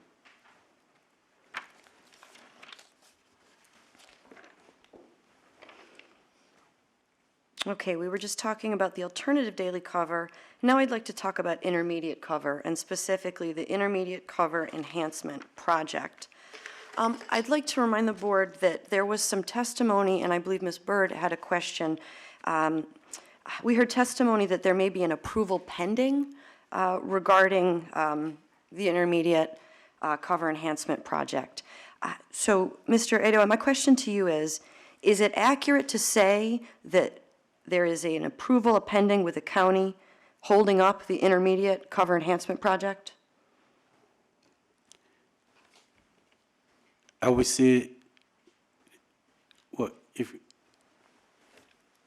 I can I elaborate on that? Absolutely, sir. Please give a complete answer. Republic submitted a request to the county for the approval of the HICE projects, and the county responded back to the request. And the county asked Republic to provide certain information.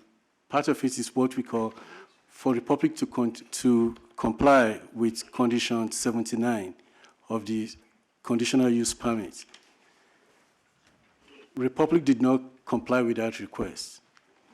As a result, that Republic did not comply with that request, the approval, the request for the HICE project is still pending. We have not made a decision on that because Republic has not complied with the request. And the request that Republic has not complied with is providing additional information or something else? At this time, we deemed Republic's request to be incomplete because the portion, the conditional 79 portion, has not been complied with. So we don't have a complete submitter for us to review. Do you know if there have been any recent communication or correspondence regarding Republic's intention to comply with Condition 79? Yes. So the county is is now evaluating that newly received information? Republic has not complied. Republic has indicated to us that they now intend to comply, but we don't have the information from them yet. So they've communicated an intent to comply, and the county is still waiting on additional information? They've indicated an intent to comply, but they have not provided us with the information. Ms. Prusak? I'm sorry, I was going back on my notes. Condition 79, is that the public Conditional use permit. No, it's the Yes, community outreach is how. community outreach, thank He you. described that. Okay, thank you.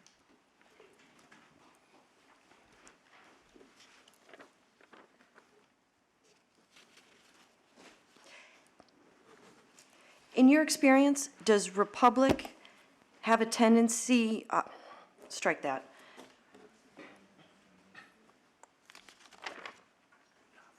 Have you found Republic to be responsive to your request for information?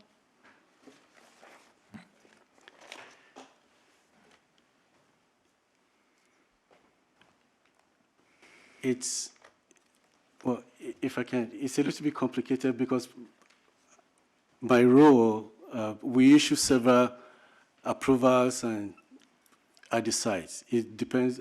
I'm trying to not have I don't want to paint just to, it depends on the issue. So if the issue here is odor nuisance, I think I can answer that. But if the issue is other approvals, we issue development permits and approvals at the site. So Okay, so let's break the question down just as you've suggested. When responding to requests from the county that address odors, do you find Republic to be responsive with timely, complete information? my opinion with respect to Republic's response to odor nuisance, sometimes it takes them a while to respond. And with regards to responding to other types of issues, have you found Republic to be more responsive on the other issues? Yes, they do, because those issues requires development permits. They need those permits and approvals to develop the sites. Okay, you've differentiated between two categories, and I would like to better understand why, in your mind, these categories of approvals are treated differently, or the degree of responsiveness that you experience is different. Objection calls for speculation. Withdrawn. What's the significant difference between the two categories you just described? The development approvals has to do with what we call basic engineering approvals, grading, drainage, slope stability. Those are basic engineering. For those types of approvals, the engineers prepare the plans, we review the plans. If there is any issues or differences of opinions, we meet with the engineers, we try to resolve it. Once those issues are resolved, we issue the approvals.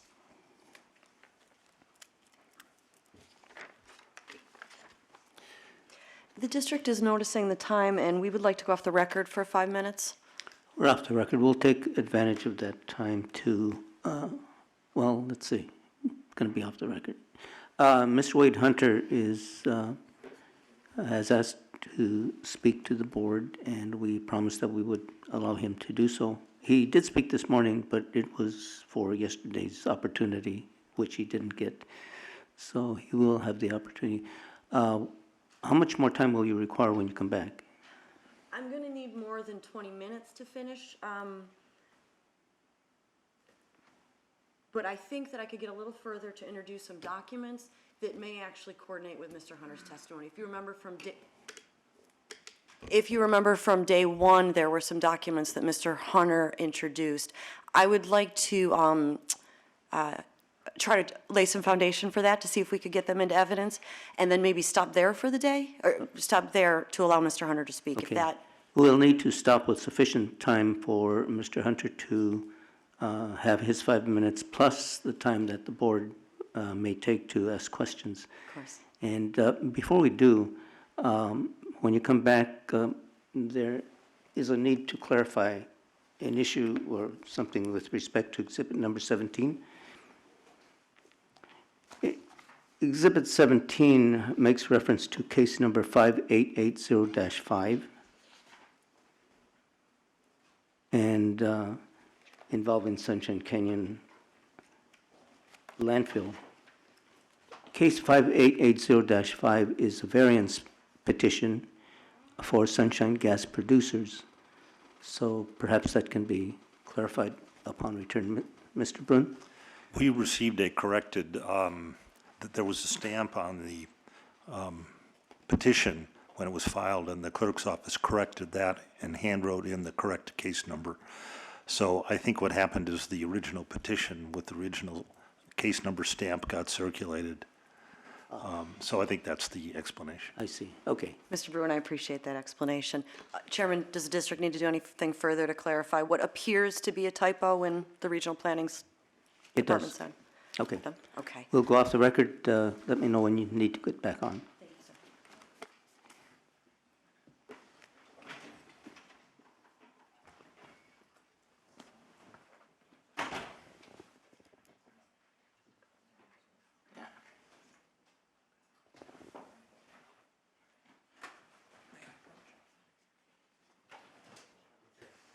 It's business, but I would again. You know what, let's step outside.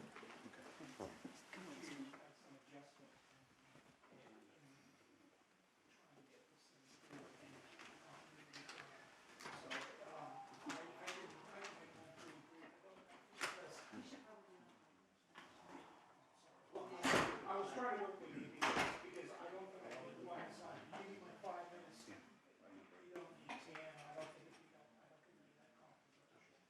So, if you want to, I'll even wait till next week. If that would help. Thank you.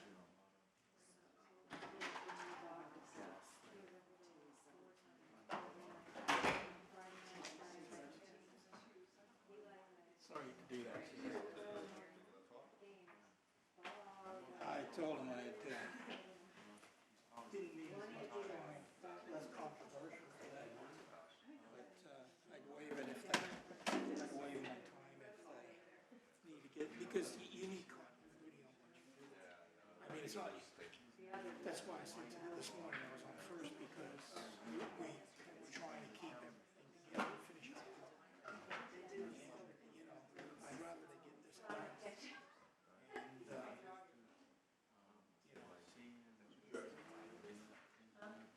And, this is the first and second one. Yeah, I'll be here for that.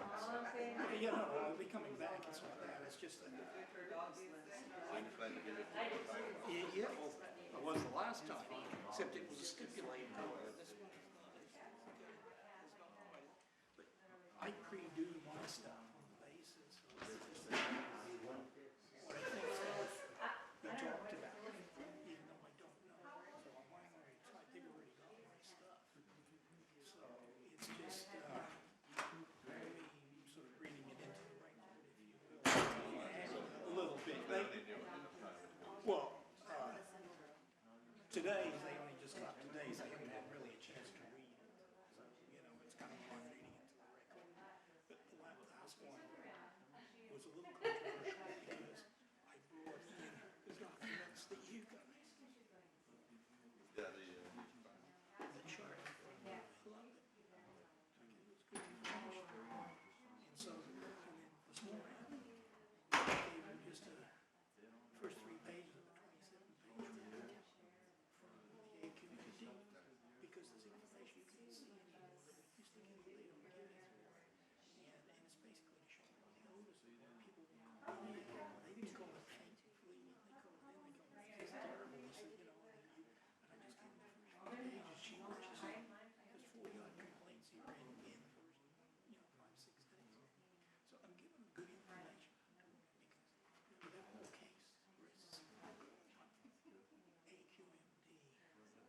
We're back on the record.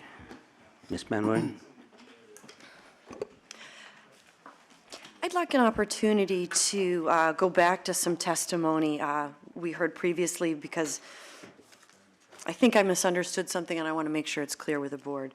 Mr. Ayerawa, when we were talking about the city's authority to enforce and the county's authority to enforce, I thought I heard you say that under some situations, the city would defer to the county. Is that what you intended to communicate? No. What is your understanding regarding conflict resolution in the memorandum of understanding between the city and the county addressing Sunshine Canyon landfill? The MOU has provisions, includes provisions regarding conflicts in the event that there is a difference of opinion or difference in requirements between the two jurisdictions. It did stipulate how those differences will be resolved. Thank you for that clarification, and I imagine some people from the city would probably appreciate that clarification. Chairman, what I propose next is Mr. Ayerawa would be the gentleman who could lay some foundation for the charts that Mr. Hunter presented to us on Tuesday. Those charts are pretty in-depth and detailed. There is no way the district's going to get through their questioning today. So I propose laying the foundation, and if there's no objection, moving them into evidence, and then we would resume Mr. Ayerawa's testimony on Wednesday specific to the information contained in Public Exhibits A through C. Okay, during the break, Mr. Hunter did approach the chair and offered to be flexible in his time for as public speaker, and even offered, if necessary, to come back on Wednesday to say what he planned to say today. Well, we have 20 minutes left. If Mr. Hunter thinks that's sufficient time, we can certainly let him go, and we'll start with foundation on Wednesday. Okay, Mr. Hunter?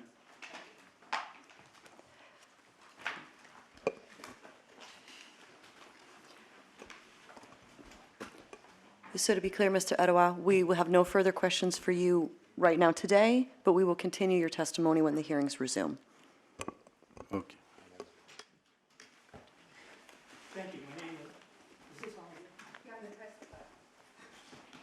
Thank you. My name is Wade Hunter, W-A-Y-D-E-H-U-N-T-E-R. I'm the president of the North Valley Coalition of Concerned Citizens, Inc., and I have been sworn. You already have my handout of what I plan to speak of today. There's an old saying, figures lie and liars figure.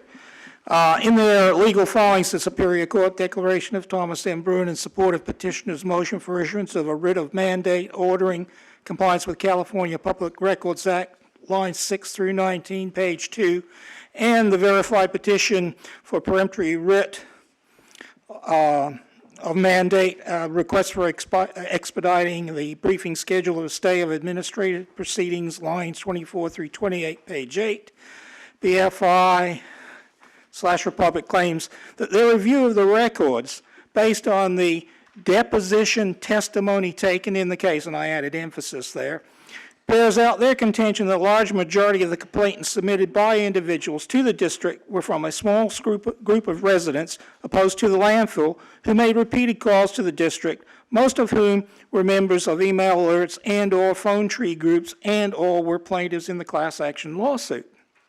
I believe that multiple calls from the same residents do not a conspiracy make, but only indicate that there's a repetitive odor problem that has not been solved these many years and which strikes in the same areas consistently with trash or gas odors generated by the landfill because of the topography, and that would be the mouth of the Newhall Saugus Pass, they're adjacent to Bee Canyon, and that we get laminar flow over the Old City landfill berm.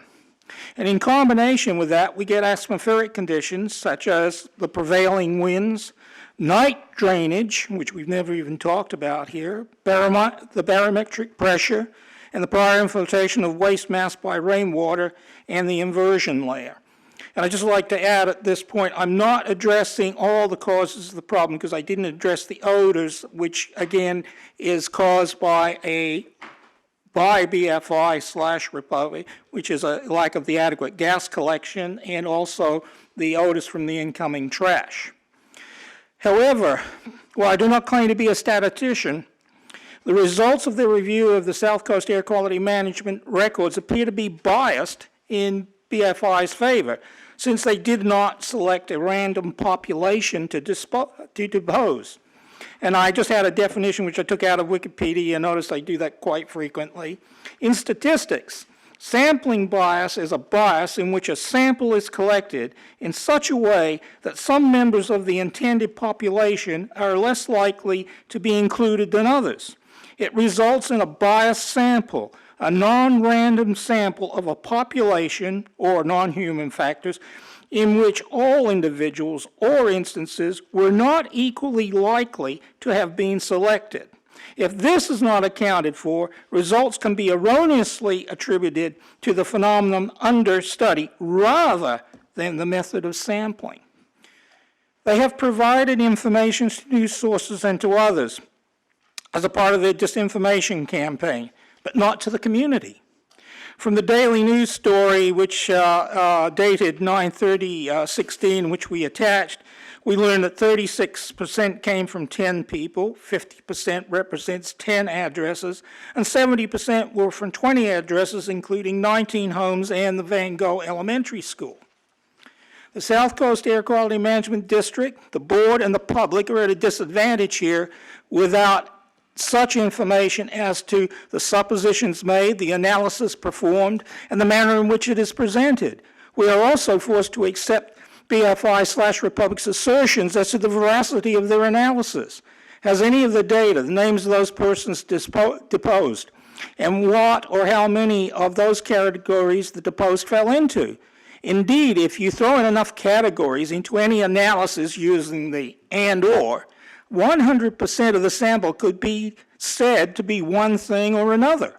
Has the data BFI/Republic extracted and the conclusions being validated in an independent audit? What other data could be reasonably interpolated from this information? Now, usually, right here I say thank you, but I just wanted to just raise a little thing. I gave you 3 pages of a 27-page report from the South Coast Air Quality Management District, and you did, I'm glad, look at them and see. My idea was to show you what the public smelled, what they reported, not necessarily what Larry found when he went out there. And I offered you at that time if you would like the entire report. But I also, before I do that, I'd like to challenge anybody, pick a page number and have me read what those people were reporting. Any page between 1 and 20, well, you have the first 3, up to 27, including 27, which is only about 5 items.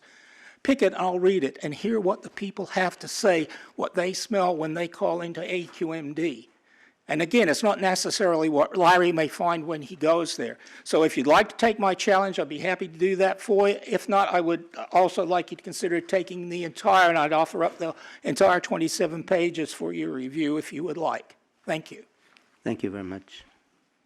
Ms. Manwaring or Mr. Sanchez? Just a sec. Just a couple quick questions for clarification. The 27-page document that you have handy, what is that? That was the report. I attached the first 3 pages, South Coast Air Quality Management District Sunshine Canyon Landfill Complaints Monthly Report for the entire month of October 2015. Right. Do you happen to know if that document is already in evidence? No, only with my submission this morning of the first 3 pages. Okay. And referring to the document you submitted, has this been marked as a public exhibit? It's now being marked as Public Exhibit 15. Okay. You referred to legal filings and a declaration of Mr. Bruin. Do you have a copy of that declaration? I have a copy of all of the legal filings I was able to obtain. You actually have those on the website at the South Coast Air Quality Management District, I believe, all of them. But I can give you a package if that's what you would like. Is it your testimony that there is a bias in the sample analyzed? Well, my point was, since they knew who they were talking about, they had a target area. These few homes, these few houses. If I take a sample right there, they're obviously going to fit into many of the conditions that they're looking for. In other words, they said, well, either they were against the landfill or they were suing us or whatever. So what I'm just saying is what they're giving you is biased. You know, if they took the entire community, take this one time, this 1 month, and sampled them, would the percentages be the same? Obviously not. So when they're out there and they're using these numbers to influence people and say that so many homes did this, so many homes, they went and picked on a specific area, and I'm just saying, hey, you know, just for my money. When we go and do basically a random sample of something, we would go out, we'd figure out what confidence level we needed to obtain, which was typically a 95% confidence level. How many observations do we need to make? Therefore, we need to gather up so many people or observations in order to figure out and what we're going to get from this, whether it's valid or not. And they just picked just a small specific area to look at so they can make pretty much any pronouncement they want. And the more categories of things that people may fall into basically tilts the results. And so that was all I was questioning. And I'm not a statistician by any means. It's not my thing. Thank you, Mr. Hunter. And Thank you you. actually I'm sorry. include this right here that you're not a sorry. statistician. Speaking of, do you recall from that declaration, who does that document contend actually did do the analysis? There was none. It's actually, I take it back. It actually said they did on the basis of their deposition. This is how they came up with the numbers. That's why I believe I underlined the information. It says their review. Does the declaration say who conducted the analysis? No. It just says their review of the records. And based on the deposition testimony taken in the case. So we're at a disadvantage. We don't have any of that information ourselves, so there's no way to test the veracity. I understand your I'm point sorry. about being at a I'm disadvantage. but belaboring the you point. also made the point of not being a statistician, so I was just curious if the person who did do the analysis may have been a statistician. But we probably, that might, My belief is no. That was kind of the questions that I was asking up the back, is has anybody checked this? And that was addressed to the board. If you're going to accept any of this data that's being supplied by them, there needs to be tests applied as to how the data was, manipulated. okay. And regarding a bias sample or the allegations that there's a small group of motivated individuals complaining to the district, has anyone in the community ever told you specifically that they're motivated by something other than odor issues? Never. Okay. No other I've been questions? doing this since 1987. All right. Thank you, Mr. Hunter. No other questions for you today. Mr. Beck? I actually have some questions that relate to what we've just heard, and I think will be useful in understanding the status of the county application. Mr. Hunter, you were in the room when Mr. Ayetala testified that the county is holding up its intermediate approval, or its approval of the intermediate cover upgrade, because they feel that the landfill owes them some information. You heard that? Yes, sir. And you heard the reference to conditional use permit condition 79. Yes, sir. You're familiar with that because that refers to two groups that you're involved with. Yes, sir. And just tell me if this sounds like part of that conditional use permit provision. Condition 79 is part of it. In addition, the permittee shall notify the Community Advisory Committee, as described in Part 9 of the IMP, the Granada Hills North Neighborhood Council, and any other interested community group in the immediate vicinity of the facility of any operational change at the facility that was not fully analyzed in the supporting environmental documentation for this project. And the permittee shall provide such entities or groups an adequate opportunity to comment on and if necessary to request changes and seek for findings for these operational changes. Is that a part of Yes, sir. recall it says? Yes. Rob Sherman came to the CAC meeting on behalf of the landfill in September of 2016 and presented information about the intermediate cover upgrade Yes, sir, and I believe I previously testified to the fact he was actually there a little bit earlier than that, where we were talking about the project of ICE. And we had indicated that we knew about it and that we weren't opposed to it, although we did have some concerns. Mr. Sherman asked you on behalf of the CAC and the coalition to provide your written feedback so that then under the permit condition, the CUP condition 79, he could provide that to the county. Yes, sir. Yes, sir. And he's still awaiting that information. Yes, basically, I sent the letter out to the CAC board, told them and reminded them of his previous visit, the fact that we weren't at that meeting opposed to what had occurred, sent them the information. However, at a subsequent meeting, Mr. Sherman came to the Granada Hills North Neighborhood Council, made a presentation, which I even waived because they didn't agendize it properly. But I said, hey, in spirit of letting this thing and moving it along, I'll forgo that, and I know that Rob can attest to that fact. There was some information that he presented to the Granada Hills North Neighborhood Council that we did not get. So subsequently, I asked him for it, he sent it to me, and I in turn forwarded it out to the CAC board and said, hey, we're short some information. Sure. And so here's where I'm getting with this. Yes, sir. We're all interested in moving this along. We're all interested in getting the intermediate cover improved. And we're all interested in obtaining the county approval required for that. Can you give the hearing board an indication of how soon you can provide Mr. Sherman the written comments he has to provide to the county, so the county will feel that they've got the response that they need to approve it so we can go do it? If the hearing board stopped calling hearing meetings, I might have time to do some other work. But again, you know, I got a pretty tight schedule, and I have many other organizations I'm a part of. But probably reasonably within the next couple of weeks, I can certainly get the response in. And I just don't want to leave you there. I'll even give you more information.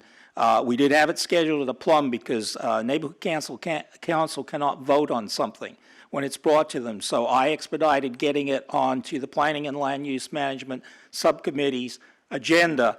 It was for the same day, unfortunately, that the entire staff for BFI was called down to Public Works to discuss. So he had to cancel and be there. He will be on our next Plum schedule. Plum has to hear and write and make the recommendations to Neighborhood Council, which will meet on the first Tuesday in December. So hopefully we'll be able to move things along. And I'm not sure when Plum is next scheduled. So, but whatever it is, it will either be the first Tuesday of December or even January before we can get a letter. Well, and just to reinforce, and I think officially on behalf of my client, Yes. we share Mr. Singh's desire to get this project underway. And anything that you can do to help us give the county what they need to provide the approval that we have to have, we would very much appreciate. Right, thank you. I just want the board to know I'm not dragging my feet on account of I don't like the landfill sort of thing. I am doing what I can do, and I have made it known variously to various people around the place that, as far as I know, there is no strong opposition against the project being conducted. However, there are concerns about the monitoring because under the last alternative cover project that we had, one of the conditions were that if there was a problem with odors, if they got worse, that the program would stop. And unfortunately, the people that lived down there claimed it was getting worse, but the program wasn't stopped. So again, you know, this is again our concern that it is properly monitored. It's just not monitored by BFI, but that there's oversight by the LEA, by the county, and everybody to make sure that if they're doing it, it is working because we can't stand anymore. So that was it. I hope I answered the questions. Thank you. Board members, any questions? Yes. Senator? Why would you think the district is against you guys? You made it by sampling? You mentioned something about taking a certain number of samples that was biased against you? No, sir. I'm referring to the evidence that Browning Ferris Industries / Republic plans to bring in their case opposing the South Coast Air Quality Management District's what it's doing as far as enforcement, because they're claiming many things. And my particular thing was, if you're going to start quoting samples of people, and they're showing you up on the map up there, here's these houses, and so many complaints are just coming from this area, my contention is that's because this area keeps getting hit, and if you start including subcategories of, well, they're against the landfill, or they're involved in a lawsuit, or if this or if that, you distort your results. If you take just that day that I talked about and say, go depose all of these people, your statistics are not going to hold up that you're trying to show. And that was my point, that you have to take it, again, going back to the old saying where it says, and I'm sure you've all heard it, figures lie and liars figure. In other words, I'm an industrial engineer or an ex-retired. I can make any report show anything I want. Well, that map is not in evidence, I don't believe. Pardon? Yeah, that cluster. I'm sorry. That cluster. That's what you're talking about, that cluster. Yes, that particular area. It is the most impacted area, no, The doctor asked for. I didn't ask for it. no question. And my apologies, I have to bring in, I thought about it and then forgot to offer it to the board. I can't give it to you, but the SELCAC has aerials available of the neighborhood where you can see the entire neighborhood, and I would be happy to bring it in and allow you to display it if that would be any assistance to you, because actually what you saw up on the map was it didn't give you the information. You couldn't see the school, you couldn't see anything. Thank you. Thank you. Okay, any other questions for Mr. Hunter? Thank you very much. Thank you.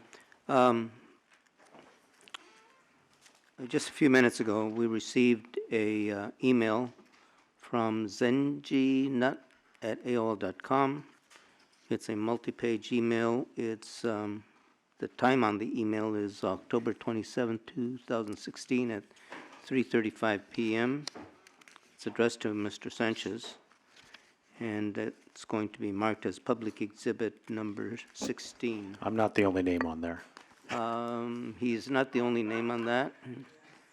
Ms. Manwaring and Ms. Reichert and all councils for the SCAQMD. And to the hearing board, its chair and Nate Holden specifically, and the clerk of the board. Public exhibit. Okay. Chairman, I believe you just made reference to a public exhibit you've marked that came in inboxes to Mr. Sanchez, myself, and Ms. Reichert. I don't know the facility. Do you? I think it was just My distributed just a few apologies. minutes ago. Sorry about that. Okay, anything else before we're going to continue the matter to 9 a.m. on Wednesday, the 2nd of November. Before we do that, anything else? No, Okay, thank you, so Mr. I'm Chairman. assuming on that day, Mr. Ayatiwa will be back up. Mr. Atiwa, do you think can you confirm your availability for Wednesday, November 3rd at this time? Excuse me. Second. The day he said. I will have to let you know on, If the district is unable to confirm availability of this witness, we'll be prepared to proceed with another witness. Thank you very much. Mr. Chairman, was the email from Mr. Beck marked as Public Exhibit 16? Yes, it was. Okay, thank you. There being nothing else, we are adjourned, and the matter is continued to Wednesday, November 2nd at 9 a.m. Thank you.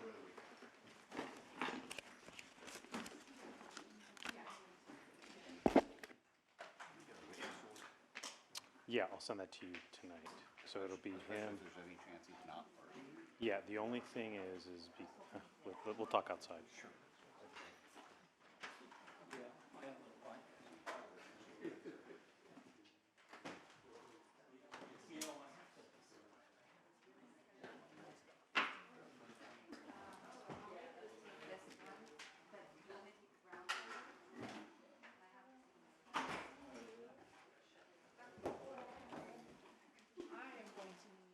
His name? Yeah, well, no, CV most importantly, because of where he went to school. I have no idea what he said. Okay. Like gobbledygook to me. Do you have a card? I do. Yeah, because I'll have Karen, I'll have coordinate with Karen, let her know